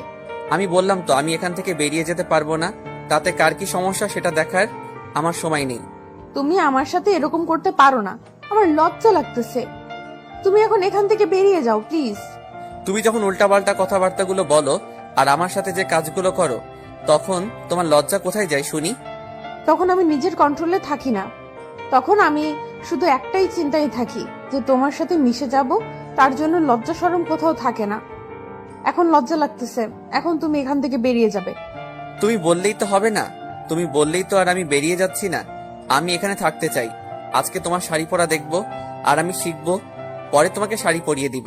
প্লিজ এখন না, এখন তুমি এখান থেকে চলে যাও। অন্য এক সময় আমি রাতে আমাকে শাড়ি পরানো শিখাবো। আমি এক্ষুনি শিখবো। আমি এখন কোথাও যাচ্ছি না, এখন শিখতে চাই। আমি রাতে আমি শিখবো না, এখন শিখবো। দীপা আর কোনো কিছু বলল না। সে জানে যে মাহিন ভালোই জেদ ধরেছে, তাই দীপা কোনো কিছু না বলে সেখানে শাড়ি পরতে লাগলো। মাহিনও এক দৃষ্টিতে তার নাভির দিকে তাকিয়ে রইল, কিছু বলবে সেটাও বলতে পারছে না। মাহিন ধীরে ধীরে দীপার কাছে চলে আসলো, আর এসে শাড়ির আঁচলটা নিজের হাতে নিয়ে নিল। সেটা দেখে দীপা অবাক হয়ে মাহিনের দিকে তাকিয়ে রইল, কিন্তু মুখ দিয়ে কোনো কথা বলছে না। মাহিন আস্তে আস্তে শাড়িটা হাতে নিয়ে দীপাকে শাড়ি পরিয়ে দিতে লাগলো। যখন শাড়ির কুচি দিয়ে দীপার কোমরে গুজে দিতে যাবে, তখন দীপার নিঃশ্বাস একদম ভারী হয়ে আসলো। দীপা ঠিকমতো নিঃশ্বাসও নিতে পারছে না, এতটাই ভারী হয়ে যাচ্ছে। আর তার বুকের ভেতর হার্টবিট অনেক দ্রুত চলছে, মনে হচ্ছে কেউ হাতুড়ি দিয়ে তার হার্টবিটকে পিটাচ্ছে। যখন মাহিন তার হাত দিয়ে দীপার পেটে একটু স্পর্শ করেছে, দীপা এক মুহূর্তের জন্য নিঃশ্বাস নেওয়া বন্ধ করে দিয়েছে। তার মনে হচ্ছে যে পৃথিবীটা থমকে দাঁড়িয়েছে এখন। মাহিন হাত সরিয়ে আনার পরও দীপা রোবটের মতো স্থির হয়ে দাঁড়িয়ে আছে। সেটা দেখে মাহিন অবাক হয়ে তাকিয়ে রইল। কি হলো, তুমি এইভাবে দাঁড়িয়ে আছো কিসের জন্য? আমি তো তোমাকে ছেড়ে দিয়েছি, এখনো কি আমার স্পর্শ অনুভব করতেছো নাকি? দীপা কি বলবে না বলবে ভেবে পাচ্ছে না। দীপা একদম লজ্জায় পড়ে গেল।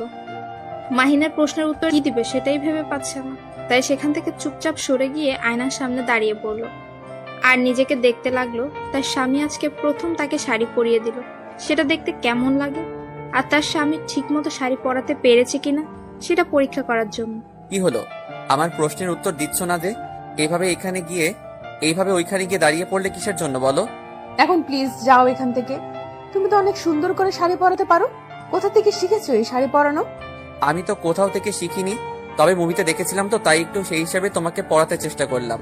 কতটুকু ভালো হয়েছে জানি না।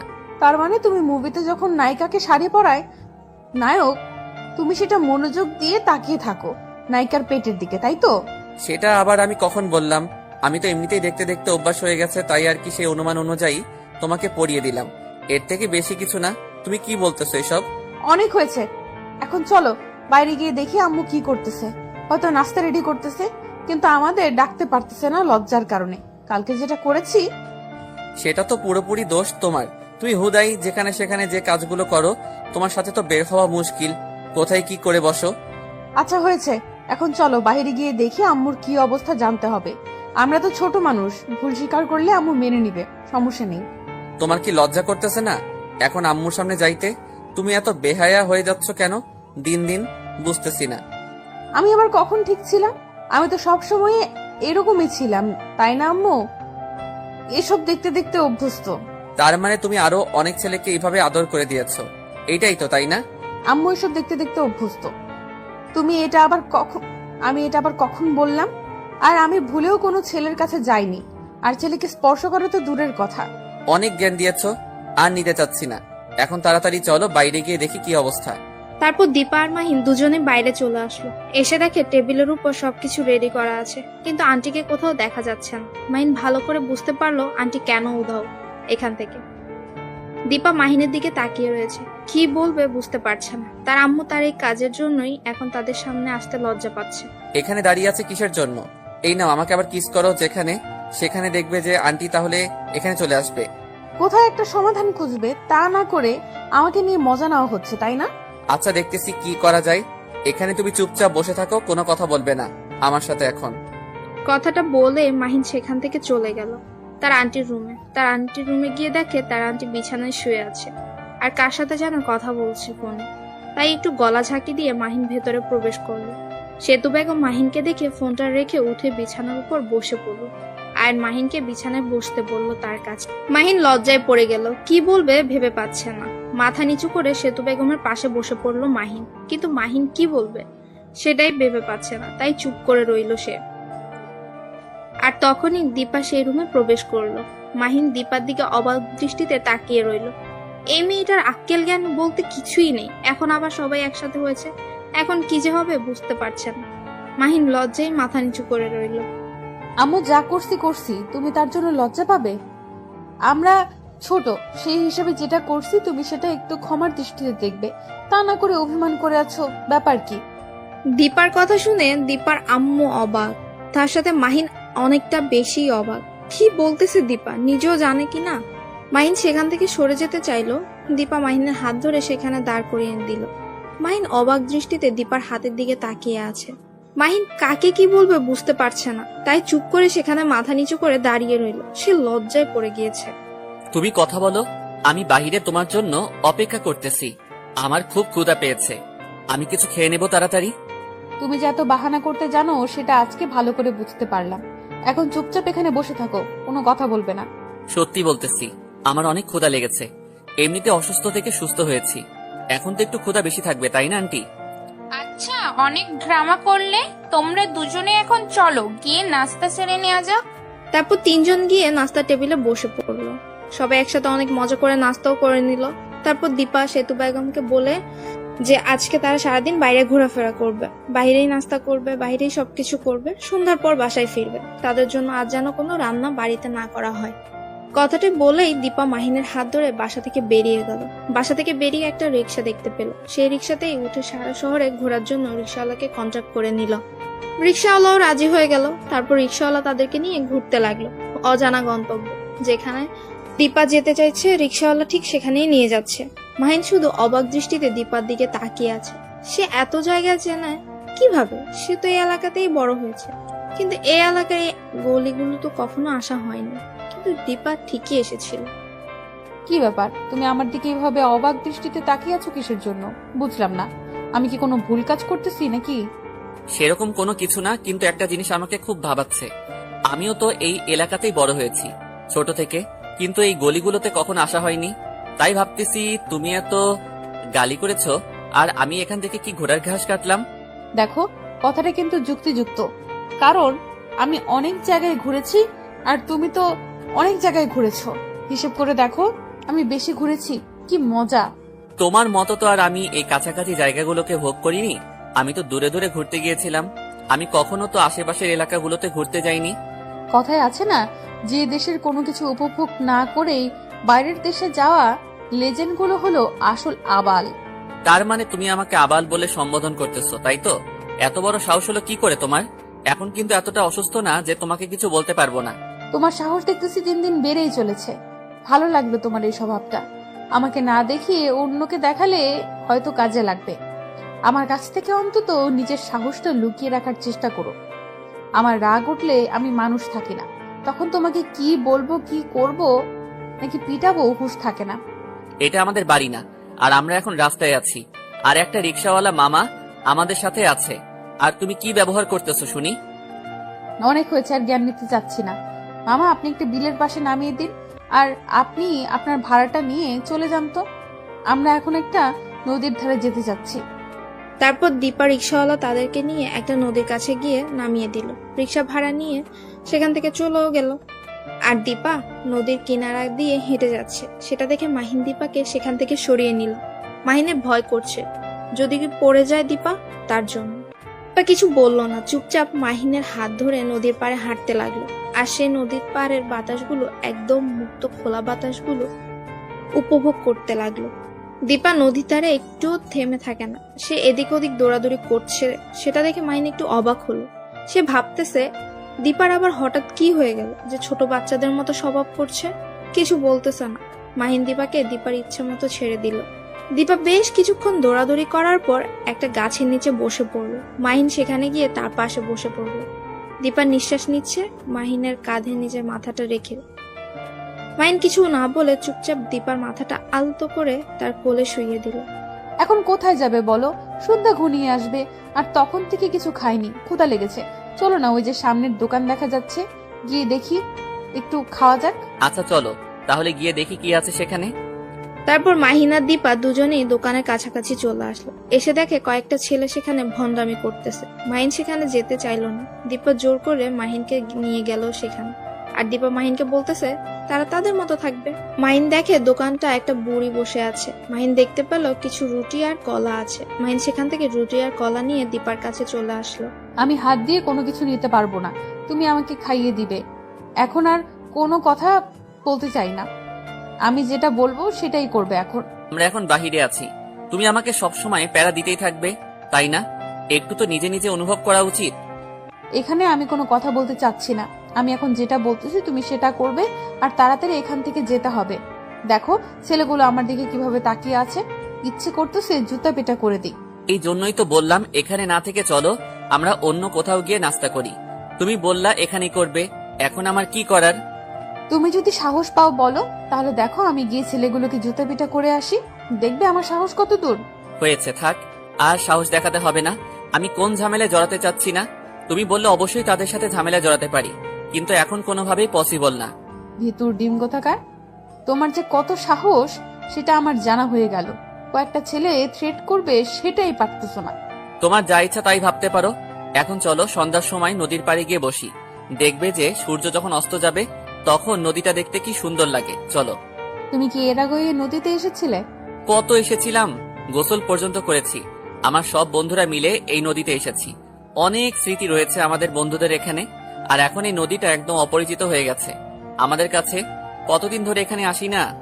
তাই নাকি? কোনো মেয়ে ছিল নাকি এখানে যে তার স্মৃতিগুলো তুমি এই নদীতে রেখেছো? যা বলেছো বলেছো, আর একটা উল্টাপাল্টা কথা বলবা না, বুঝছো? এখন চলো, এখান থেকে এখন বাসায় চলে যাব। তোমাকে যতক্ষণ এখানে নিয়ে থাকবো ততক্ষণ তুমি নানা ধরনের প্রশ্ন শুরু করবে আমাকে। সত্যি কথা বললে তো গায়ে লাগবেই, তাই না? সত্যি বলেছি, তাই এখন জ্বালা দিচ্ছে তোমার। থাক, কিছু বলবো না। সত্যি কি বলতেছো তুমি? তুমি তো মিথ্যা বলতেছো, তার জন্য আমার গায়ে লাগতেছে। সত্যি বললে অবশ্যই আমার গায়ে লাগে না। সেটা তুমি ভালো করে জানো, তাই না? আচ্ছা, অনেক কথা হলো, এখন চলো আমরা গিয়ে নদীর ধারে গিয়ে বসে সৌন্দর্য উপভোগ করি। এখানে তোমার সাথে বকবক করে এই সন্ধ্যাটা মিস করতে চাই না। কথাটা বলে দীপা সেখান থেকে উঠে ওদের দিকে চলে যেতে লাগলো, আর মাহিন দোকানটার টাকাটা পরিশোধ দিয়ে দীপার পেছন পেছন যেতে লাগলো। দীপা গিয়ে আবার সেই গাছের নিচে বসে পড়েছে। মাহিনও পাশে বসলো। দীপা মুখ গম্ভীর করে বসে আছে, মাহিনের সাথে কোনো কথা বলছে না। সেটা দেখে বুঝতে পারলো যে দীপা তার উপর রেগে আছে। মাহিন একা একাই বকবক করেই যাচ্ছে, এটা বলছে ওটা বলছে। কি করছিল এখানে সে, এসব কিছুই বলতেছে, কিন্তু দীপা এখনো তার মুখ দিয়ে কোনো কথা বের করছে না। মাহিন অবাক হলো, দীপা এত তাড়াতাড়ি নিজের মনকে পাল্টে নিল। সে এতক্ষণ তো তার সাথে ঠিকই বকবক করছিল, তাহলে এখন আবার নিজের মনকে পাল্টিয়ে নিল কিসের জন্য, বুঝতেছে না। মাহিন প্রচুর বিপদে পড়ে গেল। এই মেয়েটা রাগ করলে যে কিভাবে রাগ ভাঙাবে সেটাই জানে না, কিন্তু এখন তো রাগ ভাঙাতেই হবে, যে কোনো উপায়ই হোক। মাহিন সামনে এগিয়ে দীপার কোলে মাথা রেখে শুয়ে পড়ল। দীপা সেটা দেখেও না দেখার ভান করে নদীর দিকে তাকিয়ে রয়েছে। কি হলো? এত রাগ করার কারণ কি? আমার সাথে কথা বলবে না?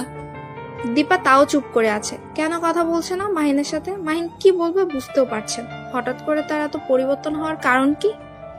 মাহিন দীপাকে কি বলবে না বলবে খুঁজে পাচ্ছে না, কারণ এর আগে কখনো মাহিন একটা মেয়ের রাগ ভাঙায়নি।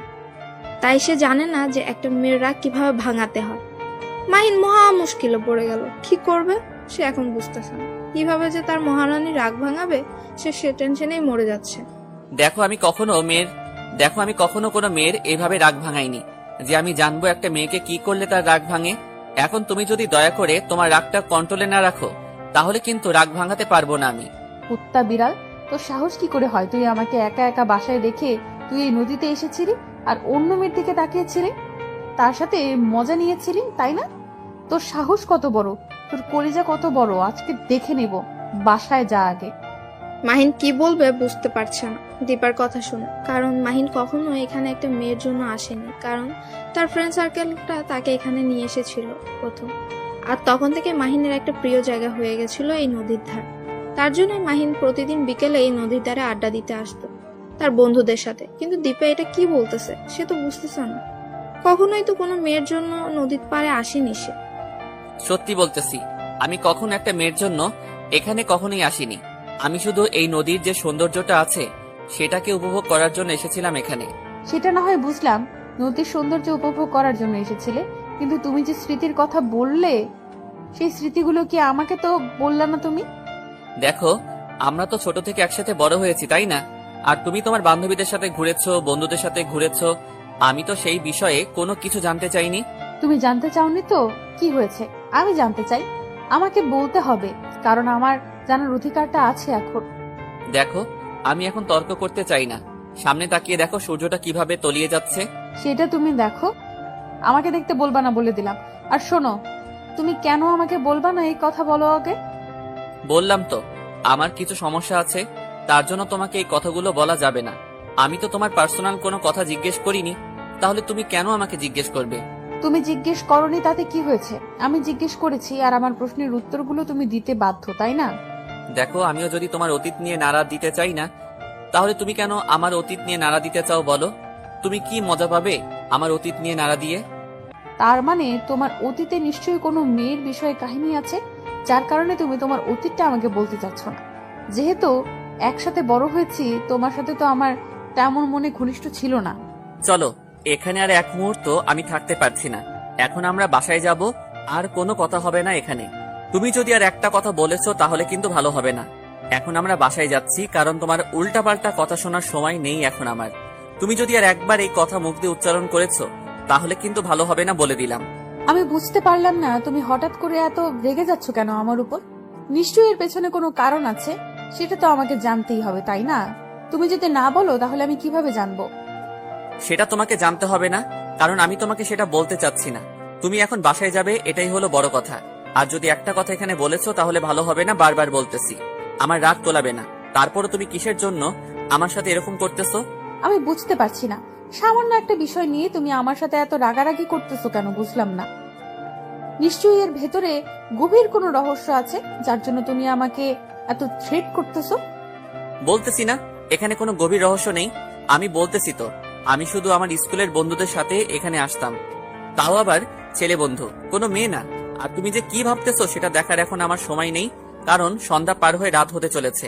আর আন্টির কথা কি তোমার মনে নেই? তুমি আজকে যেটা করতেছো, আমার সাথে বাজে ব্যবহারটা করতেছো, সেটা আমি সত্যিই হতবাক। কেন তুমি আমাকে বুঝিয়ে বলতে পারতে? কিন্তু তা না করে তুমি আমার উপর চিল্লাচ্ছ, তাও আবার বাহিরে। আমি না হয় একটু মেন্টাল টাইপের মেয়ে, আমি না হয় তোমার উপর চিল্লাই, তোমার উপর রাগ দেখাই, কিন্তু তুমি তো আমাকে বুঝিয়ে বলতে পারো, তাই না? তুমি তো শান্ত স্বভাবের একটা ছেলে, তাহলে তুমি এরকম করতেছো কেন? আজকে বুঝলাম নিশ্চয়ই এর ভেতরে কোনো রহস্য আছে। এই নদীর পারে তোমার এমন কোনো স্মৃতি আছে যেটা তুমি কখনো বলতে পারো না। আমার খুব মাথা যন্ত্রণা করতেছে। আমি আর এখানে এক মুহূর্ত থাকতে চাই না। এখন কি তুমি আমার সাথে বাসায় যাবে নাকি এখানে বসে থাকবে সেটা বলো। যদি বলো যে তুমি এখানে থাকবে, তোমাকে এখানে ছেড়ে চলে যাব। আমি তো ভাবতাম আমি একটা খারাপ মেয়ে, এখন তো দেখতেছি তুমি একটা খারাপ ছেলে। কারণ তুমি কোথায় আমাকে ভালো করবে আর তুমি আমাকে রাগ দেখাচ্ছ। আর কি বলতেছো? আমি যদি এখন একটু অভিমান করে এখানে বসে থাকি তাহলে তুমি আমাকে ছেড়ে যাবে? তুমি আমাকে তাহলে কি ভালোবাসো? আমি বলতেছি আমার মাথায় খুব যন্ত্রণা হচ্ছে, আমি আর এখানে থাকতে পারতেছি না। আমি এখন বাসায় যাব। তুমি কি যাবে নাকি এখানে বসে থাকবে সেটা তোমার ব্যাপার। তুমি যদি যেতে চাও তাহলে তাড়াতাড়ি চলে এসো। দীপা কি বলবে ভেবে পাচ্ছে না, কারণ মাহিনের এইরকম ব্যবহার সে কখনো কল্পনাও করতে পারেনি। মাহিন এভাবে কথা বলছে, তাও আবার সেটা দীপার সাথে, একদমই দীপার কল্পনার বাহিরে। কারণ দীপা যতটা মাহিনকে চিনে, মাহিন খুব শান্তশিষ্ট একটা ছেলে, সে কখনোই এতটা রেগে যেতে পারে না। কিন্তু তার কি এমন হলো যে দীপার এই সামান্য প্রশ্নের জন্য সে এতটা রেগে যেতে পারে? তার পেছনে নিশ্চয়ই একটা গভীর ষড়যন্ত্র বা একটা রহস্য লুকিয়ে আছে। সেটা কি দীপা সেটা জানে না, আর জানতে চাওয়ার জন্য প্রশ্ন করাতে মাহিন এতটা রেগে গিয়েছে। তাই দীপা ভাবছে মাহিনের কি হয়ে গেল, আর এত পরিবর্তনই বা কেন হলো। দীপা আর কোনো কথা না বলে নিজেকে কন্ট্রোলে রাখলো, কারণ দীপা মেন্টাল টাইপের মেয়ে, সবাই ভালো করেই জানেন হয়তো। গল্পটা শোনার পর থেকে বুঝতে পেরেছেন। আর মাহিন এখন যেটা করছে সেটা দীপার ক্ষেত্রে মেনে নেওয়া কখনোই পসিবল না, কিন্তু তারপরও দীপা নিজেকে কন্ট্রোলে রাখছে। মাহিনের হাত ধরে চলতে লাগলো হাসি মুখে, মনে হচ্ছে একটু আগে কিছুই হয়নি। এরকম একটা মনোভাব নিয়ে দীপা মাহিনের হাত ধরে হাঁটছে। তারপর দীপা আর মাহিন একসাথেই রাস্তায় কোনো প্রকার কথা বলেন, কারণ সে রাস্তায় কোনো প্রকার ঝগড়া করতে চাচ্ছে না। যা কথা হবে বাসায় গিয়ে শান্তশিষ্টভাবে কথা হবে। এখন যেহেতু মাহিনের মাথা যন্ত্রণাটা বেড়ে গেছে, তাই দীপা নিজেকে হাসি খুশি রাখার চেষ্টা করছে, আর মাহিনকেও হাসি খুশি রাখার চেষ্টা করছে।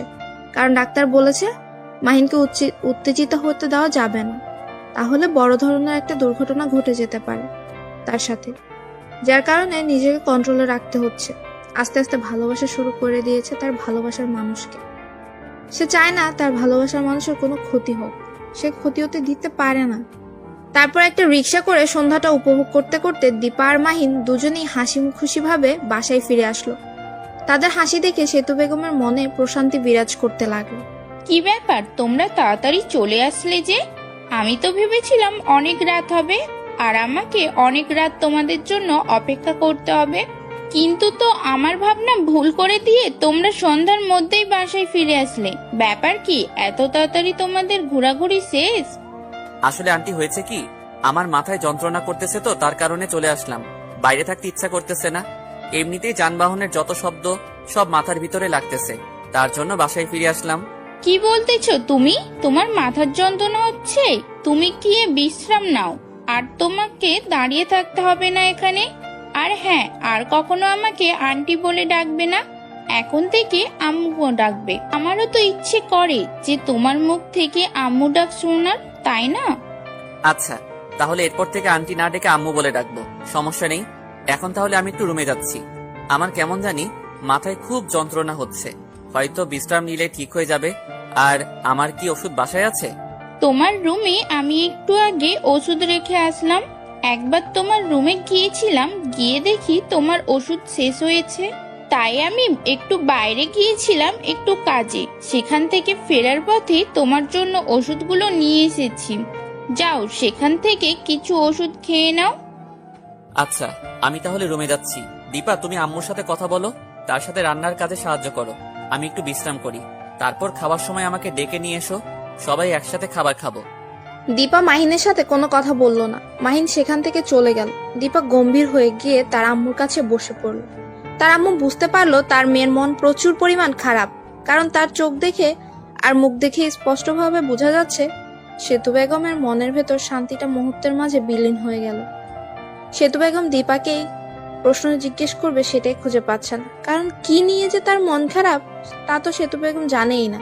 তাই সেতু বেগম যে তাকে কি প্রশ্ন করবে সেটাই ভাবছে। সেতু বেগম তার মেয়েকে দেখে তার কেমন জানি হতে লাগলো। কি ঘটে গেল তাদের সাথে? আজকে ঘুরতে গেল, তখন বলে গেল আজকে রাতে ডিনার করে বাসায় ফিরবে, কিন্তু সন্ধ্যার সময় ফিরে আসলো, আবার মন খারাপ। মাহিনের মাথা যন্ত্রণার ব্যাপার কি? কি ব্যাপার মামনি, তোমার কি হয়েছে? এরকম মুখ গম্ভীর করে বসে আছো কেন? কিসের জন্য? বাইরে কি কোনো ঝামেলা হয়েছে? না তো, বাইরে কি ঝামেলা হবে? সব ঠিকঠাক আছে। আমি কোথায় মুখ গম্ভীর করে বসে আছি? এমনিতেই বাইরে থেকে আসলাম, চুপচাপ মেরে বসে আছি।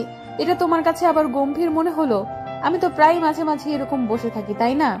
প্রতিদিন না, আর আজকে অনেকটা তফাৎ আছে, কারণ প্রতিদিন তুই এভাবে গম্ভীরভাবে করে থাকিস, সেটা আমার উপর রাগ করে। কিন্তু আজকে তুই বাইরে গেলি ঘুরতে, দুজনে যাওয়ার সময় অনেক আনন্দ করে গেলে, আর ফিরে আসলি দুজনে মনোমালিন্য করে আসছিস। ব্যাপার কি? নিয়ে ঝগড়া করেছিস নাকি? আরে আম্মু, তুমি যে কি বলো না বুঝতে পারি না। ঝগড়া হবে কিসের জন্য রাস্তায়? আমি তো নিজেকে কন্ট্রোলে রাখি সব সময় এখন। সেটা তো জানি। এখন আমার মেয়ে লক্ষ্মী হয়ে যাচ্ছে দিন দিন, আগের থেকে অনেক ভালো হয়ে যাচ্ছে। আর জামাই তো এখন বাবা মাকে ভুলেই যেতে ধরেছে প্রায়। তাদের সাথে কোনো কথাই বলে না, তাদেরকে সময় দেয় না। আম্মু, তুমি এটা কি কথা বলতেছো? আমি তোমাকে সময় দেই না, তোমার সাথে কথা বলি না? তুমি আজকে এটা নতুন করে আবার কি বলতেছো? এটা আমার কথা না রে মামনি, এটা তোর আব্বুর কথা। তোমার আইডল মঞ্চে তার কথার কারণ, তার থেকে তুমি আজকে কতদিন ধরে কথা বলো না ভেবে দেখেছো? বিয়ে হওয়ার পর থেকে। তাহলে তিনি মনে করবেন সেটাই তো এখন ভাবার বিষয়, তাই না? সরি, আমার একদম মনে ছিল না। এখন কি আব্বু ঘুমিয়ে পড়েছে নাকি এখনো জেগে আছে তুমি কি জানো?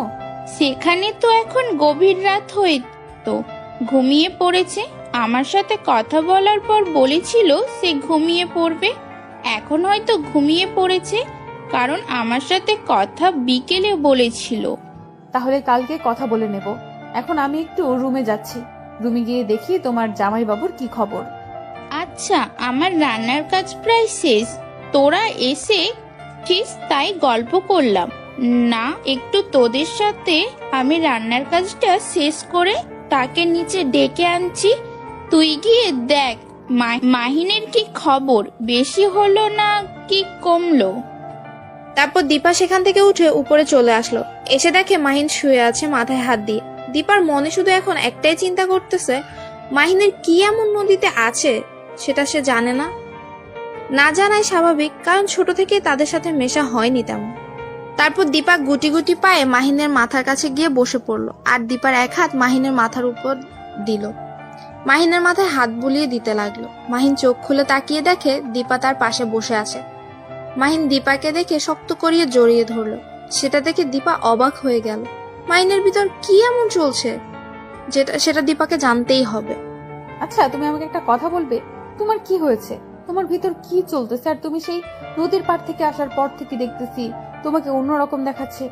যতই তুমি আমাকে দেখানোর হাসি খুশি থাকো না কেন, আমি জানি এখন তোমার মনের খবরটা বুঝতে পারি। বলো না কি হয়েছে? আমার কিছু হয়নি। আমার ফ্রেন্ডগুলোর কথা খুব মনে পড়ে যাচ্ছে, তাই খুব মনটা খারাপ হয়ে যাচ্ছে। কারণ তাদের সাথে কতদিন আড্ডা দিয়েছিলাম, কতই না। দেখো, আমার সাথে চাপাবাজি করে কোনো কাজ হবে না, কারণ আমি জানি তোমার নিশ্চয়ই কোনো একটা রহস্য আছে এই নদীর তীরে। বলো না কি আছে সেখানে। তোমাকে আর কত করে বলবো, সেখানে আমার কোনো কিছুই নেই, কোনো স্মৃতি নেই, কোনো কিছুই নেই। শুধু যে স্মৃতিগুলো আছে সেগুলো আমার ফ্রেন্ড সার্কেলদের নিয়ে। আচ্ছা, আজকে যাদের জন্য তুমি কষ্ট পাচ্ছ, তারা কি তোমার জন্য কষ্ট পাচ্ছে? তারা তো কষ্ট পাচ্ছে না, তারা তো দিব্যি আছে। তাহলে তুমি কেন কষ্ট পাবে তাদের জন্য? আমি কোথায় কষ্ট পাচ্ছি? আমি তো দিব্যি আছি, তোমার সাথে চুটিয়ে প্রেম করতেছি। আমি আবার কোথায় কষ্টে থাকলাম? দেখো, ফাজলামি করবে না সব সময়, কিন্তু আমার ফাজলামি ভালো লাগে না। বলো না কি হয়েছে তোমার। মাহিন কিছু না বলে চুপ হয়ে গেল, কারণ মাহিন তাকে কি জবাব দেবে। মাহিনের সাথে সেই নদীর তীরে যেটা ঘটেছে সেটা কাউকে বলার মতো না, এমনকি সে কথাগুলো নিজে ভাবতেও কেমন যেন ভয় লাগে। তাই মাহিন চুপ করে রইল আর সেই কথাটা স্মৃতিচারণ করতে লাগলো মনে মনে। মাহিন হঠাৎ করে চমকে উঠল। মাহিন চমকে ওঠা দেখে দীপাও কিছুটা ভয় পেয়ে গেল। কি হয়েছে তোমার? এরকম করলে কিসের জন্য? তুমি কি কোনো কিছু দেখে ভয় পাচ্ছ, বা তোমার কোনো কিছু দেখে সমস্যা?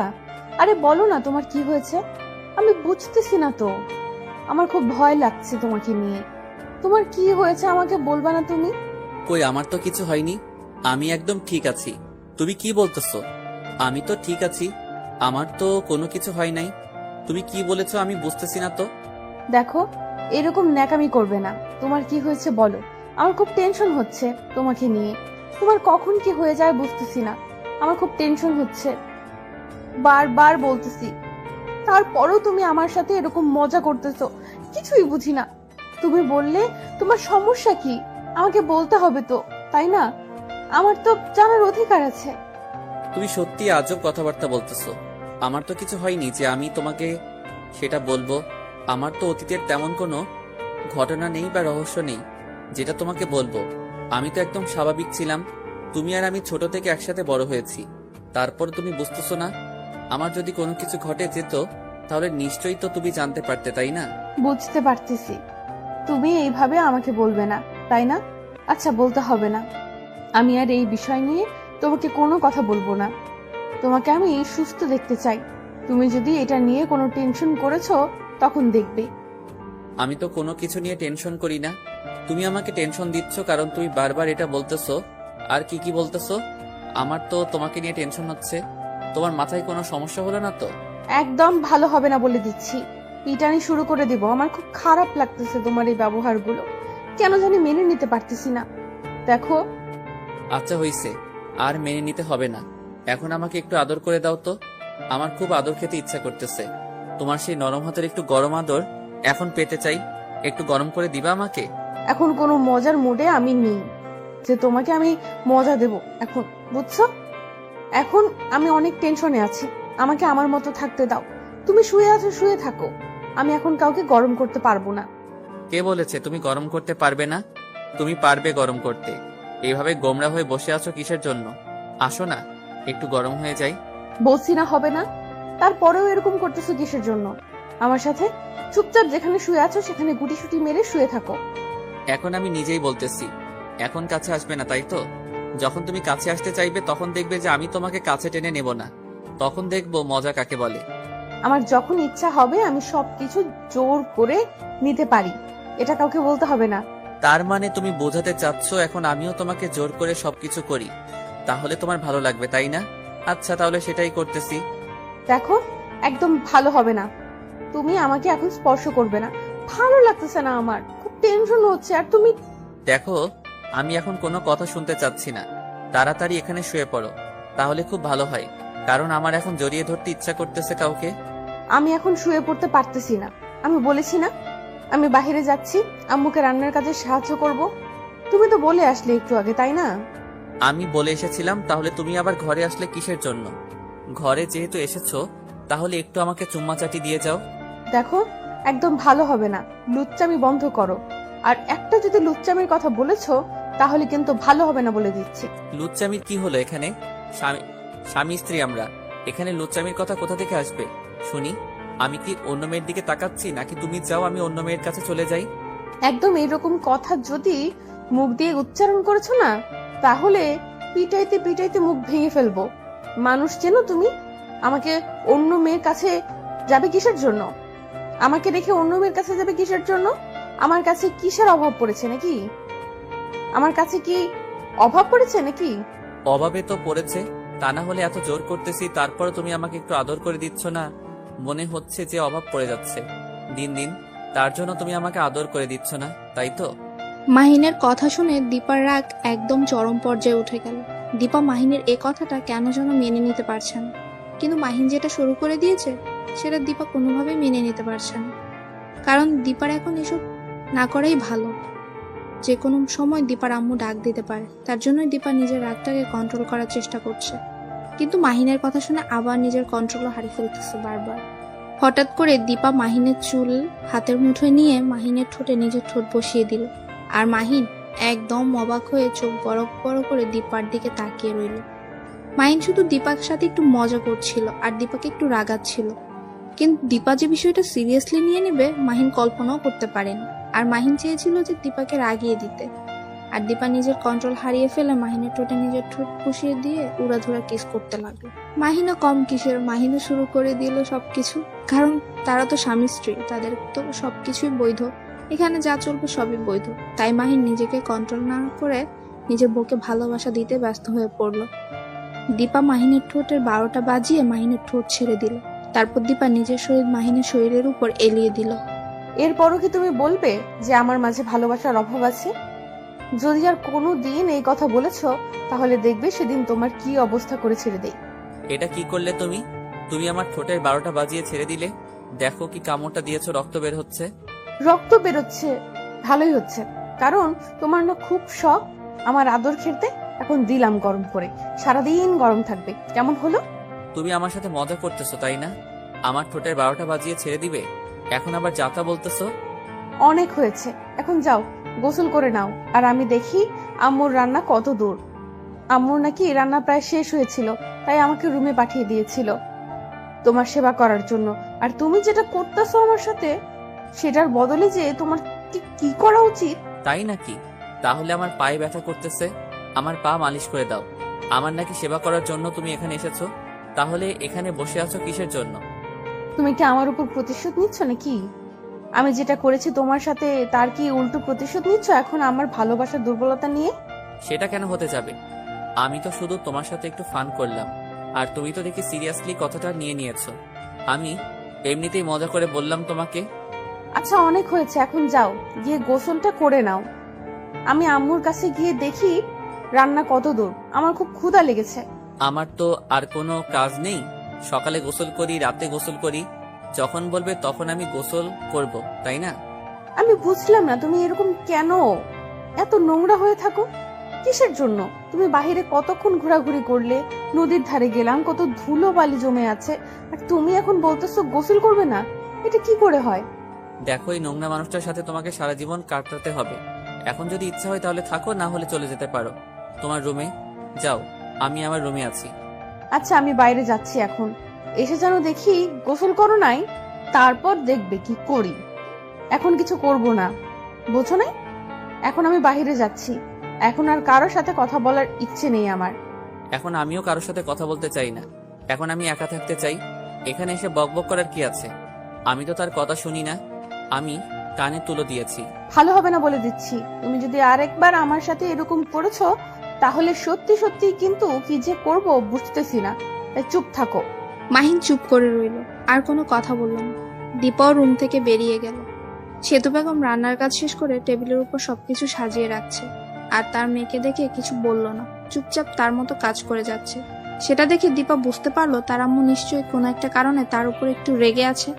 কি করলে আবার দীপা যে তার আম্মু তার উপর রেগে গিয়েছে? দীপা কথাটা ভাবতেছে, কিন্তু খুঁজে পাচ্ছে না যে কি করবে। আবার তার জন্য তার আম্মু তার উপর রাগ দেখাচ্ছে, সেটাও তো খুঁজে পাচ্ছে না। দীপা এখন কি করা যায়? কথাটা মনে মনে ভাবতে ভাবতে দীপা তার আম্মুর সামনে গিয়ে দাঁড়িয়ে পড়ল। তার আম্মুকে কোনো কাজ করতে দিচ্ছে না সে। এখন আমার এখানে এসে লাভ কি? আমার তো রান্নার কাজ শেষ, তাই না? তুই কেন আসছিস? তোর জামাইয়ের কাছে থাক, আমার এখানে আসার কি দরকার ছিল? তার কাছেই থাক, এখন তো আমাদের লাগে না তোকে। ও আচ্ছা, তাহলে এই ব্যাপার। আগে বলবা না, আমার তো ফোন ছিল না, কারণ তোমার জামাইয়ের সেবা করলাম। সেবা করছিস, ভালো কাজ করছিস। এখন যা, গিয়ে তাড়াতাড়ি ফ্রেশ হয়ে নিচে আয়, একসাথে সবাই নাস্তা করব। আমার খুব ক্লান্ত লাগছে, ঘুমিয়ে পড়বো। আমি পারবো না, তুমি গিয়ে তোমার জামাইকে ডেকে নিয়ে আসো। আমি পারবো না, আমার মেয়ের জামাই না, তোমার মেয়ের জামাই। তোমার ঠাকা, আমার ঠাকা না। বেশ রকম কথা বলতে পারবো না, যেটা বলছিস সেটাই কর। ভালো লাগছে না, বললাম না মাথার যন্ত্রণা করছে। আমারও আর একটু ভালো কথা হচ্ছে। তোর আব্বু ফাইনালি ডিসিশন দেবে কবে বাসায় আসবে। তাই নাকি? এত বড় খুশির সংবাদ তুমি এতক্ষণ পর আমাকে দিলে? এটা ঠিক না। আব্বু বাসায় আসতে চলেছে আর তুমি এখন আমাকে সেটা বলতেছো, তাই না? বললাম এটাই বেশি কারণ। তুই তো তোর আব্বুকে এখন ভুলে গিয়েছিস, তাই তোকে বলে লাভ কি? তার জন্যই বলিনি, এখন মনে হলো বলা উচিত, তাই বললাম। তোমার সাথে আমি ঝগড়া করে পারবো না, তার জন্য আমি চুপ হয়ে গেলাম। আমি উপরে যাচ্ছি, গিয়ে তোমার আদরের জামাইকে নিয়ে আসতেছি। তুমি সবকিছু রেডি করো, আমি আর তোমাকে ডিস্টার্ব করতে চাচ্ছি না। কথাটা বলে দীপা রুমের ভেতর চলে আসলো। রুমে এসে দেখে মাহিন রুমের ভেতর নাই। গেল কোথায়? বাথরুমে গিয়ে দেখে বাথরুমেও নাই। তাহলে আবার গেল কোথায়? দীপা মাহিনের রুমে গিয়ে দেখলো, হয়তো ভেবেছে কোনো কাজের জন্য যেতে পারে, কিন্তু তার রুমে গিয়ে দেখলো সেখানেও মাহিন নেই। এবার দীপার খুব সন্দেহ হতে লাগলো, সে আবার কোথায় চলে গেল এভাবে হঠাৎ করে। দীপা আস্তে আস্তে ছাদের দিকে পা বাড়াতে লাগলো, হয়তো ঘুরতে গিয়েছে একটু হালকা। দীপা ছাদে গিয়ে দেখে যেটা ভেবেছিল সেটাই ঠিক। মাহিন ছাদের এক সাইডে গিয়ে দাঁড়িয়ে আছে আকাশের দিকে তাকিয়ে। কি হলো, তুমি এখানে দাঁড়িয়ে আছো কিসের জন্য এই রাতের বেলায় ছাদে? আর তোমার কি কোনো বিষয় নিয়ে মন খারাপ? না, আমার তো মন খারাপ না, এমনিতে আসলাম রাতটা উপভোগ করার জন্য। তার জন্য অনেকদিন থেকে তো রাতে ছাদে আসি না, তাই আজকে আসলাম। সেটা তো খাওয়া দাওয়া শেষ করে দুজনে একসাথে আসতে পারতাম, তাই না? তুমি আমাকে না বলে একা একা এখানে চলে এসেছো, আর আমি তোমাকে সারা বাড়ি খুঁজতেছি। আচ্ছা তাহলে চলো এখন নিচে যাই। আর এখানে থেকে লাভ কি বলো, গিয়ে খাওয়া দাওয়া শেষ করে নেই। আমি বুঝতেছি না তোমার মনের বিষয়টা, কারণ তোমাকে আমি যখনই দেখেছি তখনই তোমাকে উদাসীন দেখাচ্ছে। ব্যাপার কি, তোমার কি হয়েছে আমাকে বলবে তো, তাই না? আরে পাগলি, আমি একদম ঠিক আছি, আমার তো কিছু হয়নি। তুমি অযথা আমাকে নিয়ে টেনশন করতেছো। দেখো, তুমি আমার থেকে অনেক কিছু লুকিয়ে রাখতেছো, আমি সেটা তোমার চোখ দেখে বুঝতে পারতেছি। কারণ আমিও তোমার চোখ দেখে সবকিছু এখন বলে দিতে পারি তোমার মনের ভিতর কি চলতেছে। তাই আমার থেকে প্লিজ আর কিছু লুকিয়ে রেখো না, যা আছে তোমার মনের ভেতর আমাকে বলো প্লিজ। দেখো, আমার মনের ভেতর কিছু নেই, তুমি এখন চলো আমার সাথে নিচে গিয়ে সবাই একসাথে খাবো। হয়তো আম্মু আমাদের জন্য অপেক্ষা করতেছে আর আমরা এখানে গল্প করতেছি, এটা ঠিক না। তোমার কি হয়েছে সেটা আমাকে বলে যাচ্ছ না, বুঝলাম না। তুমি কেন এরকম করতেছো আমার সাথে? প্লিজ বলো না, তুমি কেন আমার সাথে এমন করো? তুমি এভাবে বলতেছো কিসের জন্য? সত্যি আমার কিছু হয়নি, আমি এমনিতেই আছি তো, তাই না? আর আমি উদাসীন থাকতে চাই, তোমার সাথে তো গল্প করতেছি, ঠিক মতো হাসিভাবে থাকতেছি, তাই না? তারপরও আমার উদাসীনতার কি দেখলে তুমি? আচ্ছা নিচে চলো। আর হ্যাঁ, একটা কথা, কালকে আব্বুর ডিসিশন ফাইনাল করবে কবে তিনি বাসায় ফিরবে। কি মজা হবে, তাই না? কতদিন পর আব্বু আসবে। সত্যি বলছো? কবে আসবে সেটা কি বলেনি নাকি? এখনো তোমার সাথে কথা হয়নি? আম্মু তোমাকে যা বলছে সেটাই নিয়ে লাফাচ্ছে। ওয়েট, তুমি কি করে জানলে যে আমি আব্বুর সাথে কথা বলি না? তোমার সাথে কি তাহলে আব্বুর নিয়মিত কথা হয় নাকি? আমার সাথে তো নিয়মিতই কথা হয়, আমরা এমনও দিনে 2-3 বার কথা বলি, অনেক আড্ডা দেই। তোমাকে বলবো কিসের জন্য? তোমাকে বলে তো লাভ নেই। কি বলতেছো তুমি? দিনে 2-3 বার কথা বলো আর আমাকে তুমি একবারও জানাও না, তাই না? আর আমি তোমার জন্য আব্বুর সাথে কথা বলতে ভুলে গিয়েছি। আমাকে যে কি বকা দিবে এবারে সে। অনেক হয়েছে, এখন চলো তাড়াতাড়ি এখান থেকে চলে যেতে হবে। আম্মু আমাদের জন্য অপেক্ষা করতেছে, আম্মু আমাদের জন্য কত অপেক্ষা করতেছে, আর তুমি এখানে বসে বসে উল্টাপাল্টা কথা বলতেছো। দীপা আর কিছু না বলে চুপচাপ মাহিনের হাত ধরে নিচে নেমে আসলো। নিচে এসে দেখে তার আম্মু খাবার টেবিলে গালে হাত দিয়ে বসে আছে। সেটা দেখে দীপা আর মাহিন বুঝতে পারলো যে তাদের জন্যই হয়তো অপেক্ষা করছে। তারা ওখানে গিয়ে গল্প করছে। এবার না জানি কি কি শুনতে হবে তাদেরকে, তার জন্য প্রস্তুতিও তো নিতে লাগলো দুজন। দীপা আর মাহিন দুজনেই ভয়ে ভয়ে তার আম্মুর সামনে গিয়ে দাঁড়িয়ে পড়লো। সেতু বেগম তাদেরকে কিছু না বলে চুপচাপ খাবারগুলো তাদের দিকে এগিয়ে দিল। তারা বুঝতে পারছে না যে একটু পর কি শুরু হতে যাচ্ছে।